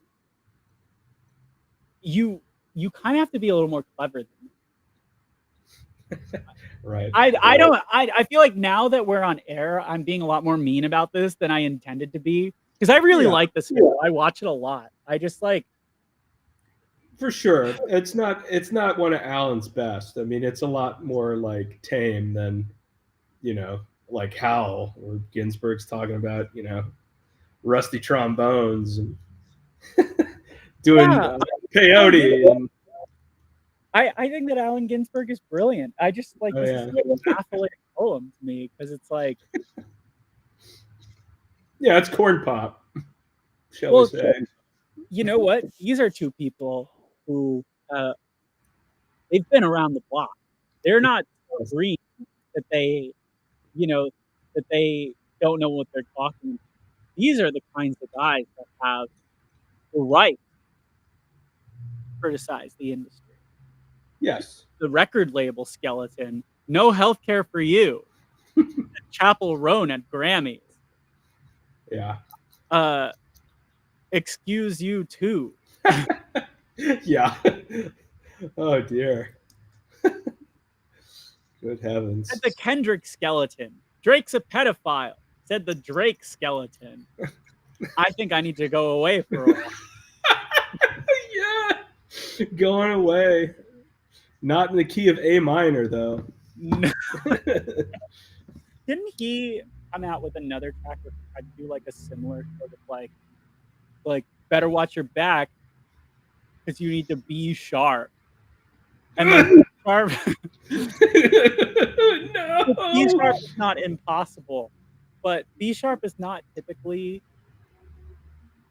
a term that is used, because B sharp and C are the same note. Yeah, it's like a dumb pun. It's a dumb pun. Yeah. Like I think my dad, when I was a kid, gave me a stupid like lapel pin that says B sharp on it. Okay. It's like, yeah, Drake is he's dad's skeleton. You better be sharp. Yeah. Drake going away a while. You know what's fun about this video is also just like, Paul's just like up there. He's playing guitar. He's playing in the key of E. He's playing E to A. I think at some point he kind of modulates to G, like later on in the song, and he kind of does the same thing. It's actually a nice little spot in there where he plays like a hot little lick. Like it's a nice little turnaround. You know what? Is this something that we're gonna do on the show? He does this part where he plays like he's like here, right? And he's like he does something like that, and I was like, whoa, like he did something real neat in there. I just like when Allen Ginsberg reached out to Paul McCartney to do this, I would have given anything to be in the room where he first Yeah. because there's two ways that could have gone. He either could have said, "You want to just play some guitar while I do one of my poems," which is probably the way it went. Probably. But I would have Probably. loved for him to have to sit down and be like, "This is what I want. This is my vision for the performance." Hmm. You go up there and you start playing, strumming the guitar. Nothing complicated. Just play an E. I'm gonna go up there and recite this poem about all these things that different actors in the American public say, except here's the twist. Hmm. They're all skeletons. Yeah. Right. But Alan, why skeletons? You're just gonna have to listen to the poem and maybe you'll figure it out. Let me Sure. ask you this question. What the fuck is the whole skeleton thing about? I feel like maybe it has something to do with. I mean, I think some of those beat poets were like very concerned with like nuclear annihilation. And it's just like we destroyed ourselves, and all that's left are skeletons. And yet we're still saying all this stuff? Yeah, I mean, I could be wrong, but that would be just perfect to be like, a bunch of fucking skeletons or like, basically nuclear radiation zombies doing like Fox News. Like, oh, you're just a liberal. Like, Fishbowl, like Futurama style thing. I don't know. I'll be honest with you, I don't fully get it. But you know nor do what? I. Like, I lied about the reason why I played this. The reason why I played this is because I have no right to be on a high horse. There is art that I dislike as well. I would consider this Allen Ginsberg to be among the art that I dislike. And you know what? I don't think Allen Ginsberg's alive anymore. But if he No. were alive to see me say this about his poem, I'm sure maybe he wouldn't give a shit, but maybe he'd feel bad, you know? And like there is this sort of dynamic where because he's out there doing it, that people feel entitled to criticize it in ways that they probably wouldn't if he were in the room, right? Right. And to an extent, maybe that's fair, but what are the stakes, right? Allen Ginsberg wrote a poem that is not to my taste.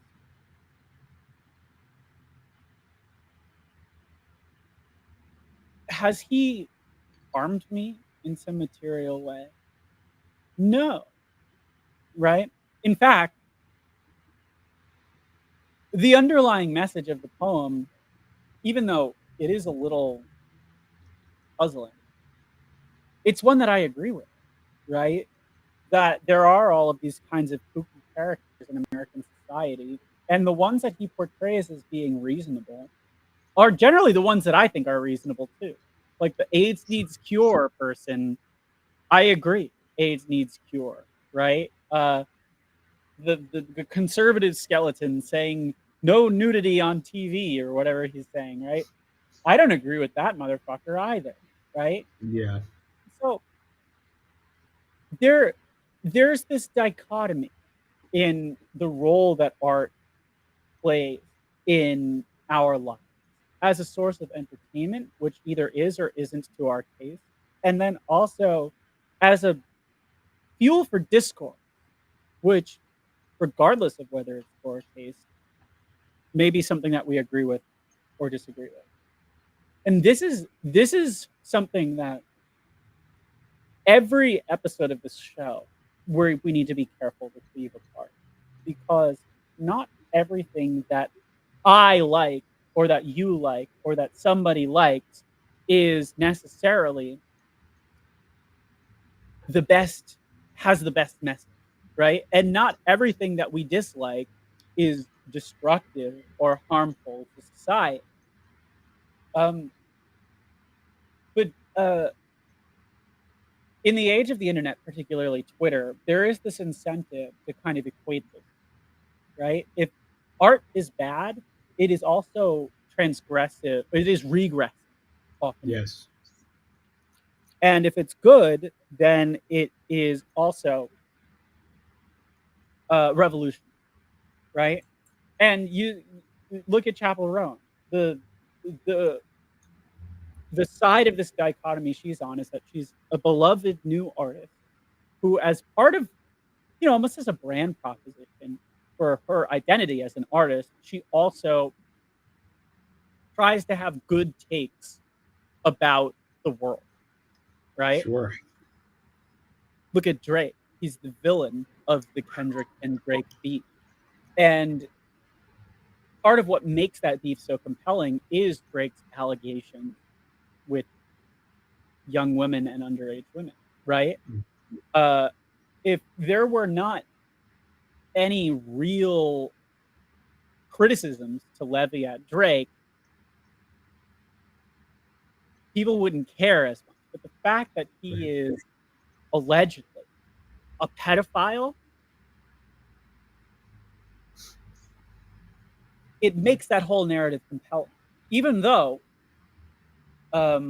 that's not exactly what Kendrick's beef with Drake is. It's more just like, also you're a pedophile. Yeah, right. So this is me segueing into the next little bit that we were going to talk about.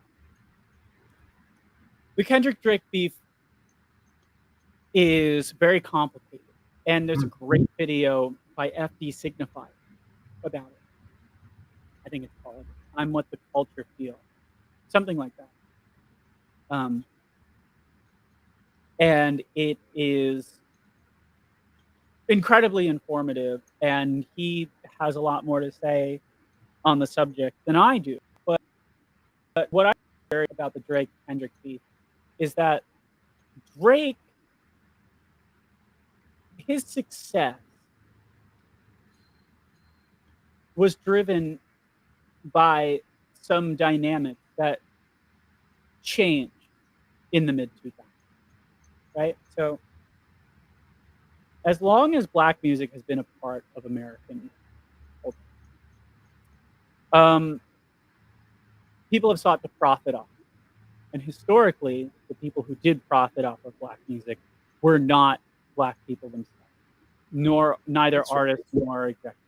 If there were That's right. That's right. during the blues and jazz era, I mean, a lot of bluesmen died broke. Yes. Jazz artists too. During the golden age of jazz, the people who made the most money off of jazz were white people who kind of made this sanitized version. It wasn't Yes. necessarily Charlie Parker in a smoke-filled room that was making all the money. It was like it was Frank Sinatra, right? Yeah. Glenn Miller. Glenn Miller. Yeah, Glenn Miller is a great example. And then soul music and funk music came around, and you had a similar dynamic. I mean, Motown, you saw a bit more Black ownership, and notably, Motown was the beginning of Black artists being consumed, their music being consumed directly by a white public, right? That it wasn't just Black people listen to Black records and white people listen to white people performing Black records, like Elvis. That was the whole point of Elvis, right? Elvis was there because he would sing songs written by Black people, but white people didn't want to listen to Black people, so they needed a white guy. Exactly. Or the British invasion. Yeah, the British invasion is another example. Motown did kind of break that dynamic down, though, where now you actually had white audiences interested in listening to Black artists, even though a lot of those white audiences were racist themselves. And there were some dynamics here where, like, by the time you get to the 70s, Earth, Wind, and Fire was more popular than Funkadelic was. Because Earth, Wind, and Fire, I love Earth, Wind, and Fire. As do I. They have they were politically transgressive in some ways, but they were not as openly defiant, right? They didn't have an album called America Eats Its Young, right? Yeah, right. Right. And so, you'll find that people who kind of were music fans of that era, if they were white, they're more likely to know an Earth, Wind, and Fire song than they were a James Brown song, for example, right? So then the um, the styles turn over as they always do, and hip hop became a thing in the late 70s, early 80s, and there was a concerted effort by people within the hip hop world to say this is the frontier of Black America's contribution to culture. And God damn it, we're going to make sure that Black people are the ones who actually benefit. And so essentially, there were gatekeepers in the hip hop world. That if you wanted to be big in hip hop, you needed their blessing. And the idea there was that they didn't want some culture vulture like white guy to come in and just emulate hip hop and profit off of it, right? Um, they wanted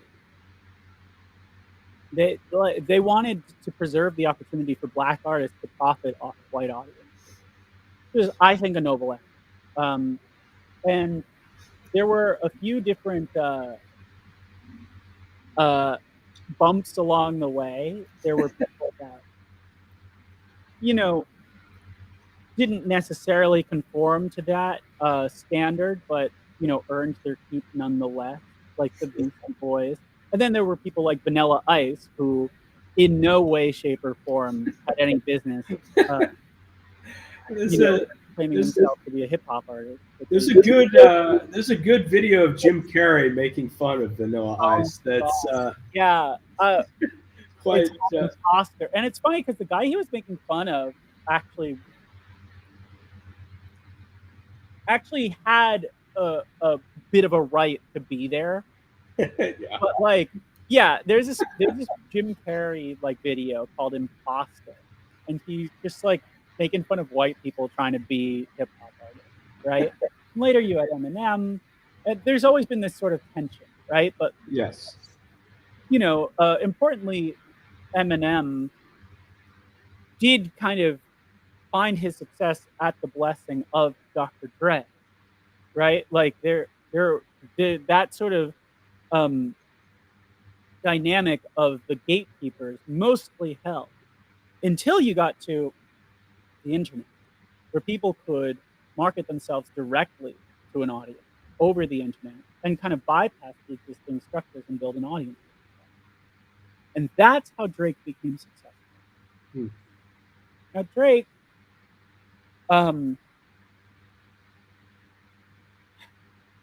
there's some things that are kind of tragic about Drake's relationship to him. Um, you know, what I understand, that's a guy that always felt like a bit of an outsider because, among other reasons, because he's of mixed background, right? Yes. And this is a common experience that a lot of folks who are mixed go through, where they don't feel like they're fully accepted within um, either of the communities by which they have some heritage. That's right. And for Drake, his career has basically been defined by him trying to gain the respect of the established hip hop world. And he's certainly gained power and influence and money and acclaim in that world. But he's never really, the one thing he never achieved was this sense of like, he's an OG, right? Like that he really is of the culture. Um, and Kendrick, on the other hand, kind of the opposite.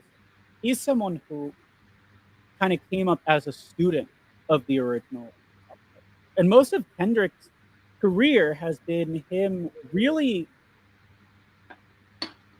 trying to make everything that he puts out be this really kind of elevated artistic endeavor, right? I'd say that one of the big thesis statements of Drake as an of Drake, of Kendrick as an artist is to say, people look down on hip hop as being unsophisticated, but I'll show you how sophisticated it can be, right? And in a lot of ways, Kendrick has been sort of the heir apparent for, um, you know, the longevity and dignity of hip hop as a genre. Um, he's someone who's really sought to preserve its value as time has gone on. And so you can see why these two characters wouldn't necessarily get along. And there was a point in their careers where they did overlap. I think Kendrick was briefly signed to Drake's label. Um, there, there's some history that I don't remember all of it off the top of my head. Basically, Kendrick was everything that Drake ever wanted but lacked. Yeah. Drake was kind of everything that Kendrick hated, the kind of culture vulture, ankle grabbing, and saying, well, if I can profit off of this, then people have to listen to me. Right? And so the whole thing of Drake being a pedo, it's kind of like icing on the cake. Yes. Right? Yes. The beef between them comes down to this. The internet has allowed for all kinds of people to wrestle power from existing structures. And we're just reaching a point now where those people are now becoming the new power structure. And the internet isn't so new anymore. And they're looking for ways to kick the ladder down behind them, right? We see this in the music industry. You can be a viral new artist, right? But you can also get shadow banned by an algorithm too. Yes, Right? indeed. But the conundrum that big tech faces is so much of how we make money is through virality and viral content, right? And so how do we maintain that kind of basic brand proposition that if you come on our platform and contribute content, then you have a chance to kind of bask in the glory? How do we keep that while being able to, enjoy the spoils as much as possible? And there are some things about Drake's trajectory that have kind of gone in this way, where it's like he, for whatever reason, was not really allowed into the proper channels of the old power structure. But now he is the power structure. He is one of the most profitable artists in the industry. And what has he used that power to do? He's used it to be abusive in a bunch of different ways. He's used it to kind of self-aggrandize and, I think some would say cheapen the art form. Yeah, he's flat out stolen the work of some of his colleagues as well, Yeah. like The Weeknd, others. Yeah. He's made a lot of enemies in the industry. And, I don't know him personally. I'm never going to know that. But it seems like there's some real genuine criticisms that you could levy at him. And so Kendrick kind of had the opportunity of a life. People take what Kendrick says artistically very seriously. And last year, he used that position and the street cred that he had to kind of say something that a lot of people have been thinking about. The stuff about his conduct with young women had been around for a while. The stuff about his relationship with the industry had been around for a while. And it's all very interesting. But it was already there. It was Kendrick used his platform to spearhead criticism of it by staging one of the most iconic diss track rollouts ever. Back to back to back. Dropped a track, and then the next day he dropped another one. Then he drops another one, right? It's like a second plane has hit the towers kind of situation, right? and he calls him a pedophile. Now they censored that part on TV. Oh, they did. But I think it might have been a little much to ask the Super Bowl to let him use the word pedophile. But you know what they didn't censor is the trying to strike a chord, and it's probably a minor. Like A minor. It's also worth noting that one of the dancers in the performance Yes. held up a Palestinian flag and a Sudan flag and protested the genocides that are ongoing in both of those regions. I'm not so sure that Kendrick had anything to do with that. This was a very big cultural moment that had a lot of political dynamics. But I think something that's very fascinating is that it was also just like an opportunity to just talk shit about Drake on one of the most public platforms you could possibly, right? The Super Bowl, pretty big. I mean, the World Cup is bigger. Yes, I think so. American culture. And so, look, there were a lot of right wingers who said their normal shit about Kendrick, that rap isn't music, all of that nonsense. And we have a clip. We have one of those clips, right? Yes, we do. Did I put it in the thing? Wonder Boy himself, Benjamin Shapiro.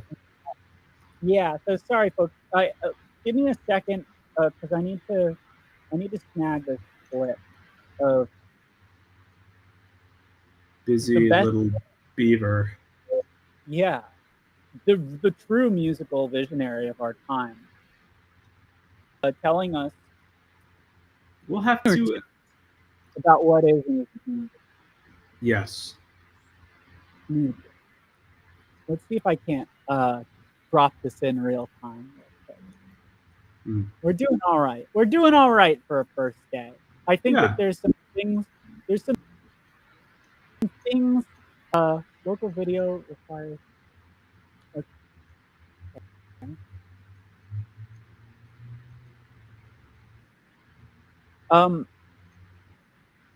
There's something we probably stand to learn from this stream right here. However, I'm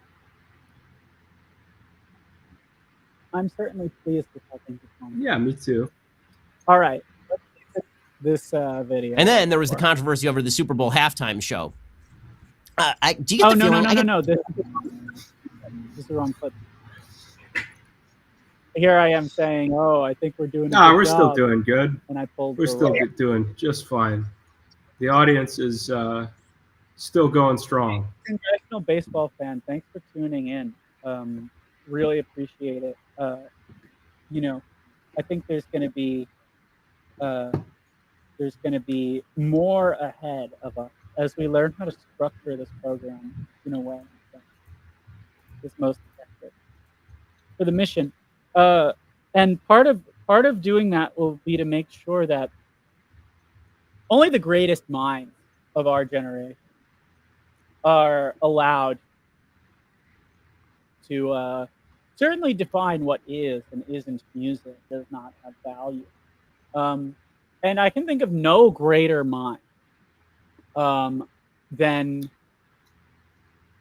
one Benjamin Shapiro, who I believe has quite an perspective on the status that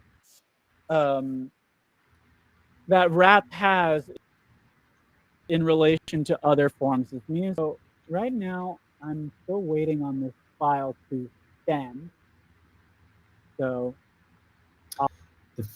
I'll read. Okay, congressional baseball fans are doing great. Thank you so much. I really appreciate it.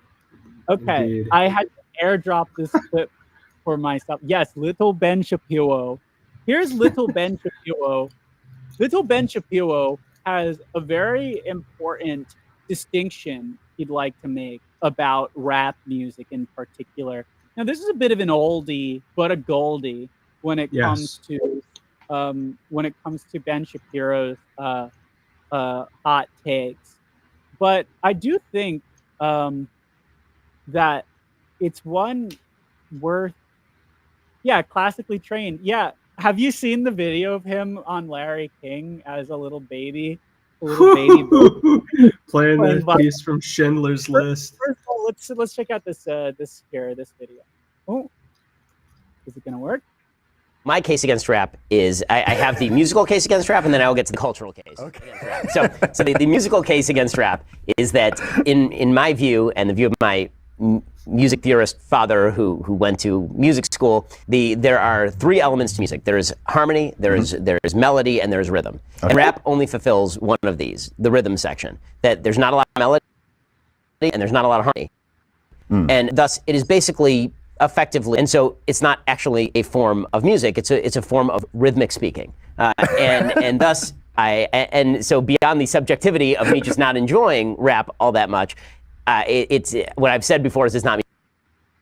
Yeah. Do you mind if I take that line by line? Yeah. Take it away, John. I'm also I'm pulling up. He mentioned his music theorist father, and I'm also pulling up a neat little clip so we can really see, the namesake of let's see what kind of chops his dad's got. But yeah, John, take it away for a second. So Ben right there is relying on the old Aristotelian, old OG Aristotle's view of music. So melody, harmony, rhythm. The trouble with it, there are two things. First of all, there has been thousands of years of music where there was no harmony. So if music needs harmony, then pretty much most music before, I don't know, 1300 would be false. There'd be no music. The other thing is there's lots of music that doesn't have meter. Actually, music. Says, I don't know, guys. Going after the rhythm section is maybe kind of racist. I don't know that. How dare? That's kind of woke to me. And the final point is the funny recurrence through history where, I mean, you can go back 2,000 years ago where basically every culture has its equivalent of like that other culture's music is not music. And you only really use that to people that you see as your cultural or racial inferiors. That's all that argument is. Racist, ageist, or both. Well, we saw this when we were talking in the first half about the whole deal with court music versus the music of like the common folk, right? And as music became more accessible to more groups of people, there was this attempt to kind of redefine real music as being just like the stuff that the rich people wanted to pay for. And but what do we know? I mean, Ben Shapiro's dad is a real music theorist. And I'd say that we should really leave it to people who are music theorists and who went to music school in order to opine on this sort of thing. So, I mean, it sure would be nice if we had anybody on this show that went to music school and studied music theory, except what's that? What's that? As it turns out, John and I actually both attended music school together. We went to the esteemed Berklee College of Music together. Just in the past decade, and while we were there, we certainly studied a great deal of music theory, as well as played plenty of jazz, to the point that I would say it would qualify us to speak on this particular subject. Congressional Baseball fan says, Romans, these Egyptians don't even play the classics. How uncivilized. And it's funny because the Romans had such a hard-on for the Greeks, and the Greeks had a hard-on for the Egyptians. Indeed. But yeah, The funny thing about Ben Shapiro's dad is that, you know, he must be a particularly exceptional musician in order to have mastered uh, melody, rhythm, and harmony. The point that uh, he could make such a claim that rap isn't music. And so, in just a moment, I'd really love to demonstrate how much of a master, particularly of rhythm, Ben Shapiro's dad. Because I think you might find it interesting. But here's my perspective on this. Harmony, in terms of theory, if you're a music theorist, what is music theory? Music theory is a system for describing tangible phenomena in music. So there are things about the choices you can make in composition and performance that have repeatable effects. And throughout history, in order to teach music and compose music and understand music, people sought to develop language to describe those repeatable choices and the effects that they have. That's all that music theory is, right? And the problem with the concept of music theory is it creates this false sense that there's a right way to do music and a wrong way to do music. And if you don't know a whole lot about music, you can end up looking at music theory that way. That there's music that is made with a lot of theory, and there's music that's made without a whole lot of theory. And that's a fundamental misunderstanding of like what music theory is. If it is musical, then anything that you do, any actions you take to describe it, is music. And now the traditional Western classical way of defining music theory has mainly just been to name different chord progressions after different like ethnicities of people, right? There's the Neapolitan The chord, German sixth, shit the French sixth. The German, yeah, right. And that's not a very good system because it's just every single different you know compositional choice you can make just has its own name, and you don't really have this sense of systematic. You don't have this sense of a broader system that you can apply this understanding to beyond that, right? Jazz has this sort of common language. Um, you you take a piece of music, you break down the melody into a scale that defines uh, the key the music is in and what chords sound consonant in relation to that scale. And then any deviation from that is just you're developing nomenclature to explain the modification that's happening, right? Uh, and I'm not going to go into a big music theory lesson, but that's the jazz way of describing it, right? Um,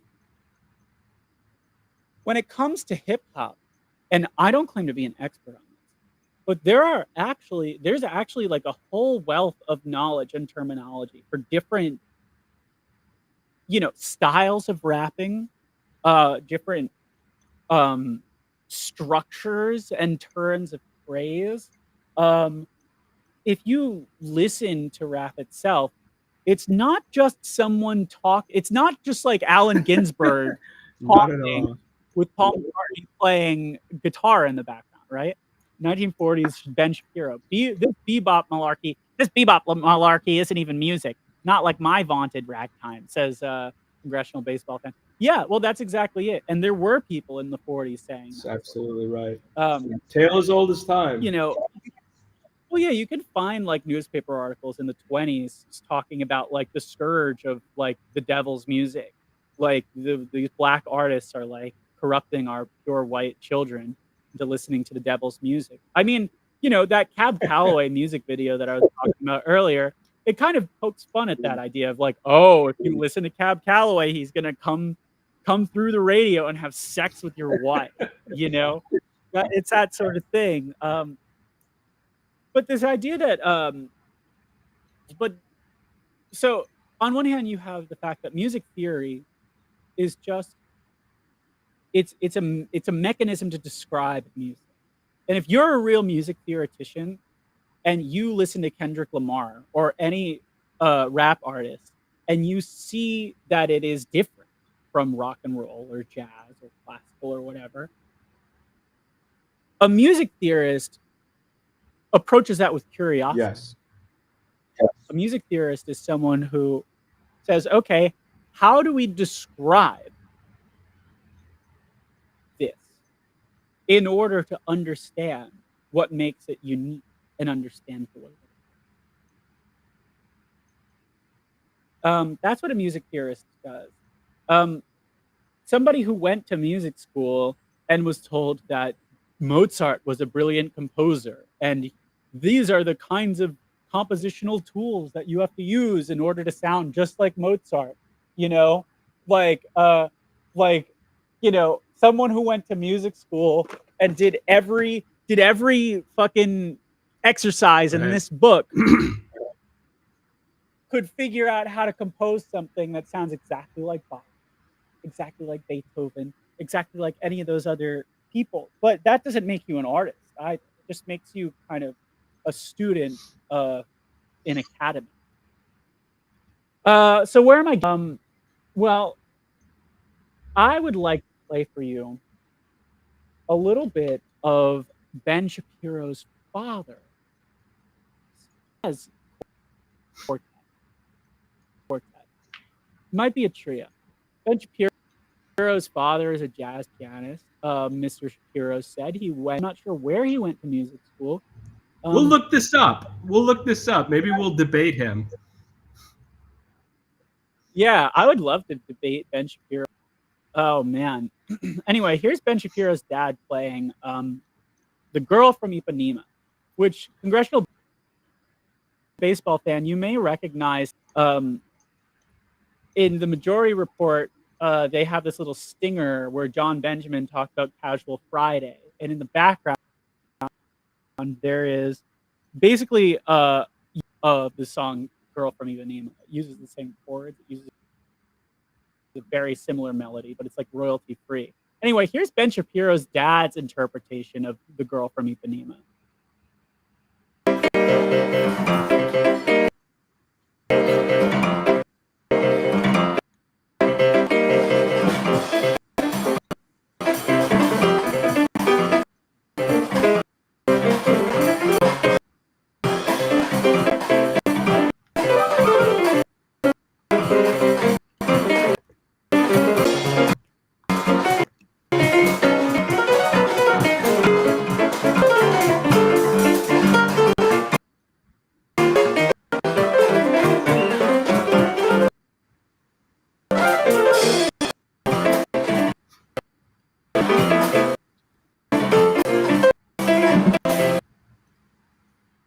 He butchered Jobin. I would like to make it.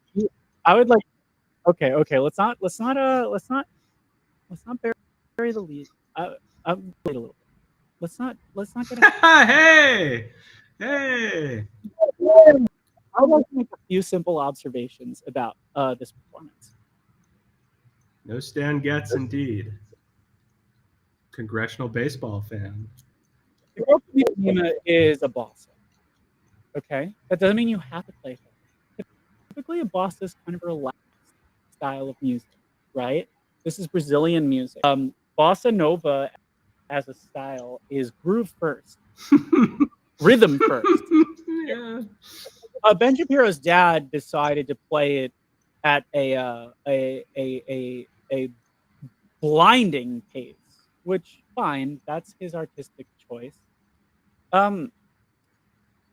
It seems to suggest a desire to be able to impress a crowd with the speed of his play.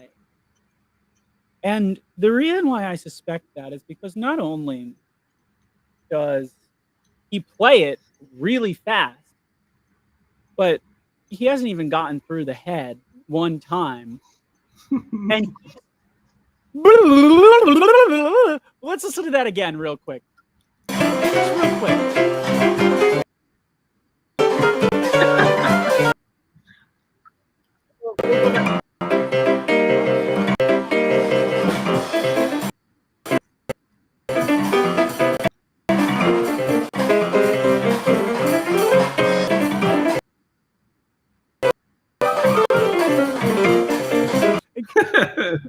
In case you're not aware, I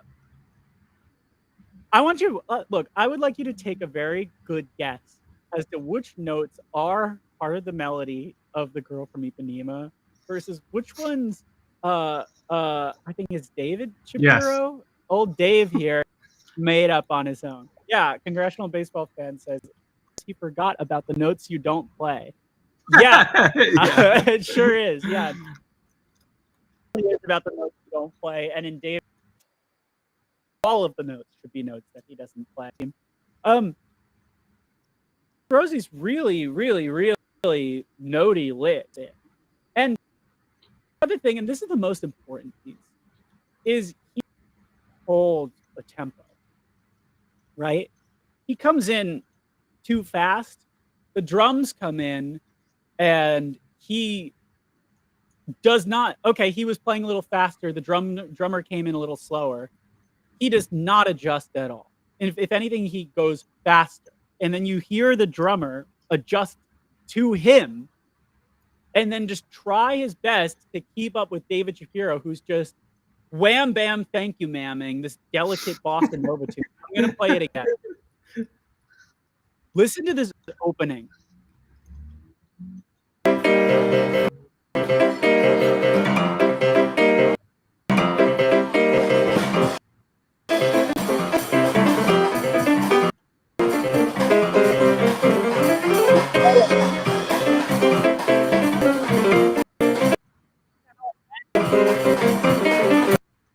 That drummer, he's so again. I'm burying the lead here. Ben Shapiro said about rap music, John. What did Ben? Needed for a recipe is melody, harmony, and rhythm. What was the last? It needed rhythm. Right? But more importantly, yeah, I'm also gonna take a wild guess that he cannot dance. Yeah, so here's a question I have for Ben Shapiro. If something had just melody and harmony, would it be music? Likely. Right? Like, what is those old, like Gregorian, it's like one sentence or one word and it's stretched over a really long period of time and they just like, right? What's that called? It's called like, right? And a lot of stuff from the chant. That it didn't necessarily a set rhythm. Not at all. Right? Like it just had like melody, maybe a little bit of melody and counter melody was important, right? But my question for Mr. Shapiro is, if something was just melody and harmony without rhythm, would it be music? What about if it was just melody? Would it be music? Right. Or just drum corps. We all know drum corps is music. If you listen to a drum line, that's music. Yeah, that's music, right? If Ben Shapiro's perspective on rap is of David Shapiro's perspective, which I'm hoping it's not, but I'd be willing to bet there's a reason why Ben believes the things he believes, and it's because he was raised to believe. Especially in this case, he's citing David Shapiro plays the girl from Ipanema, someone who doesn't think rhythm is very important. Ouch. David Shapiro plays the girl from Ipanema like someone who thinks that rhythm is not important. Preach. And his Preach. fucking rhythm sucks. He's got no feet, got no swing. He can't hold time with the drummer. He's rushing like crazy. He's so anxious to show off, play flashy licks that sound bad because he can't play them. You know? If he played half of those licks, but with really good rhythm, he'd sound really good. If he played less impressive licks, rhythm, he'd sound good. If you're a professional musician, if you've been to music school, if jazz bands, as more than just a little vanity project, which it appears this is, you understand that you're gonna fuck up. It better not be the rhythm. Yeah. You fuck up the melody, as long as the rhythms are fine, right? If you fuck up the harmony, as long as the rhythm's right, you'll be fine. The rhythm is right, especially if you're a bass player. Yeah, you got to get the rhythm right first. If I go like this,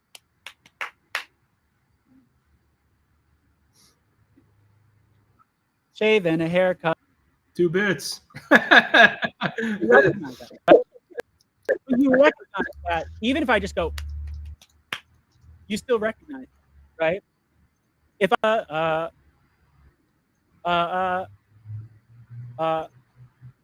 maybe, but no, the rhythm is actually what creates the perception of music. And this is something.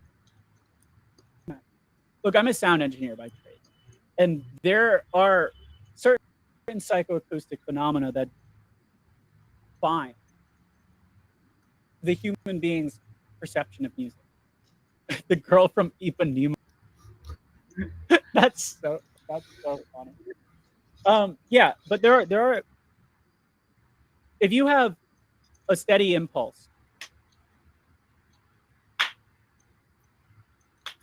steady pulse like that, if those pulses have a certain amount of time between them, they don't get perceived.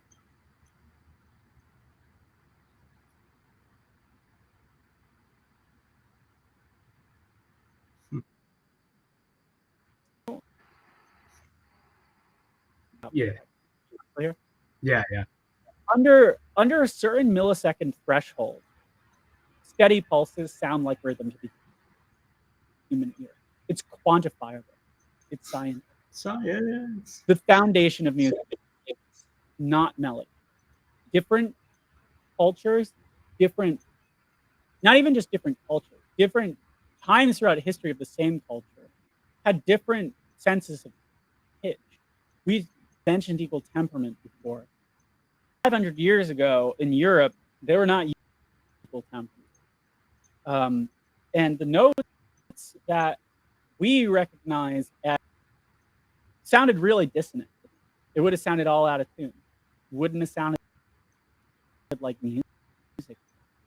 But you know what they would not? In fact, if you played a popular piece of music from 500 years ago in equal temperament, it would sound them, but as long as you got the rhythm right, people from 500 years ago would get. That is the first major debunking. Well, the second. First is just that theory is just about describing music, and music theory to describe the importance of rhythm, and to describe why Ben Shapiro, and by extension Ben Shapiro. Third of all, rapping is not just rhythm. Rapping is intonation and inflection. Rapping, dare I say, is a music. It is not just like Allen Ginsberg saying skeleton, blah, blah, blah, blah, blah. But even then, his normal speaking voice, talk, right? But da da da da da, said that skeleton, da da da da da, said this skeleton, da da da da da, said that skeleton, da da da. reflection. Like, this is the building blocks of music. If you want to know where jazz came from, jazz started. It has its roots in the music that was made spontaneously in servants working in plantations in America. African slaves in America were put under are unspeakable in a number of ways. But one of them was to have musical instruments. That's Right? right. If you wanted to make music, and everybody wants to make music, it's part of the human spirit. If you wanted to make, and you were living under those conditions, to vocalize, you had to stomp your feet, you had to clap your hands, and the slave owner would say, "Look at these barbarians, the violin, they're just stomping and shouting." And meanwhile, that is the foundation of what jazz is. Find these really old field music, and the rhythmic idiom later are what became the Charleston, and like all of these other foundational styles of music that came to be known as jazz, well before David Shapiro was on this.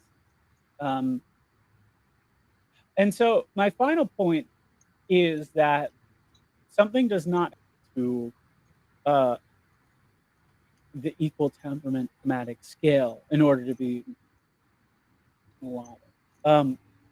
I mean, let's look at the part of the song where he goes trying to strike a chord, and it's probably a minor,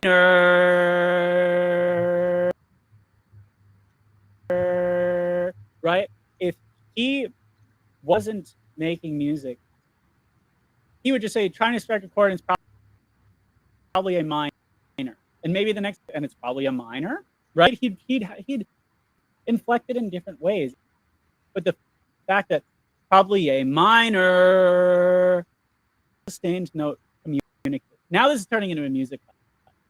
That sustained note communicates that it was a big diss. Oh, what that is. Like, that's right. the end of a phrase, punchline. And so he lingers on that note and he sings it in like a way, right? Is music.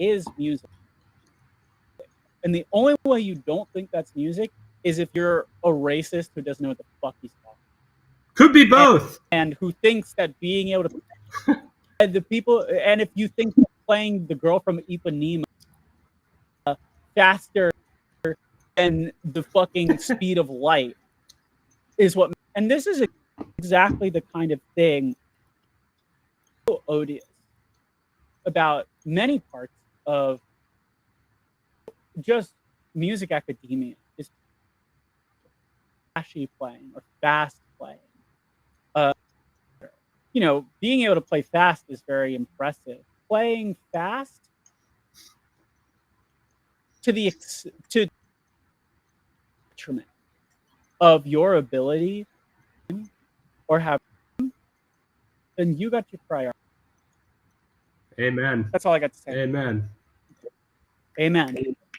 I wanted to do this for years. There was a time back when John and I were in college. There was actually Ben Shapiro was in university, and John and I were going to go debate him on this issue about whether it was music. And I don't know how well it would have worked out for us because Ben Shapiro's his bread and butter is debating college students. But the fact we were freshly graduated at the time, the fact that 90% of his art based off of this appeal to the authority of others' musical prowess, they've paid of jazz. Yeah, I don't know. I think that hopefully it would have required him to argue on the merits a little more. And here Disc Trackers podcast.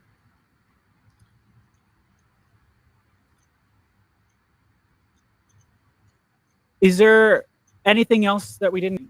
The Kavari? Yeah, you know what? Before we finish it off, because we're a little over time here. Before we finish off for the day, um, I did want to highlight something. Or you know what? No, we should do this thing. We should do Kavari Yeah. next week. Next week we're going to All talk right. about. Next week we're going to talk about some of the more psychological effects that parasocial relationships have on artists. We're going to talk about the legacy of the late great Sophie and the sort of precarious relationship that trans women have had in the music industry, in addition to other things. So, congressional baseball fan and anyone else who's listening, thank you so much for tuning in. This is the Disc Trackers podcast. We'll be back next 3:30 p.m. Thank you. Take care.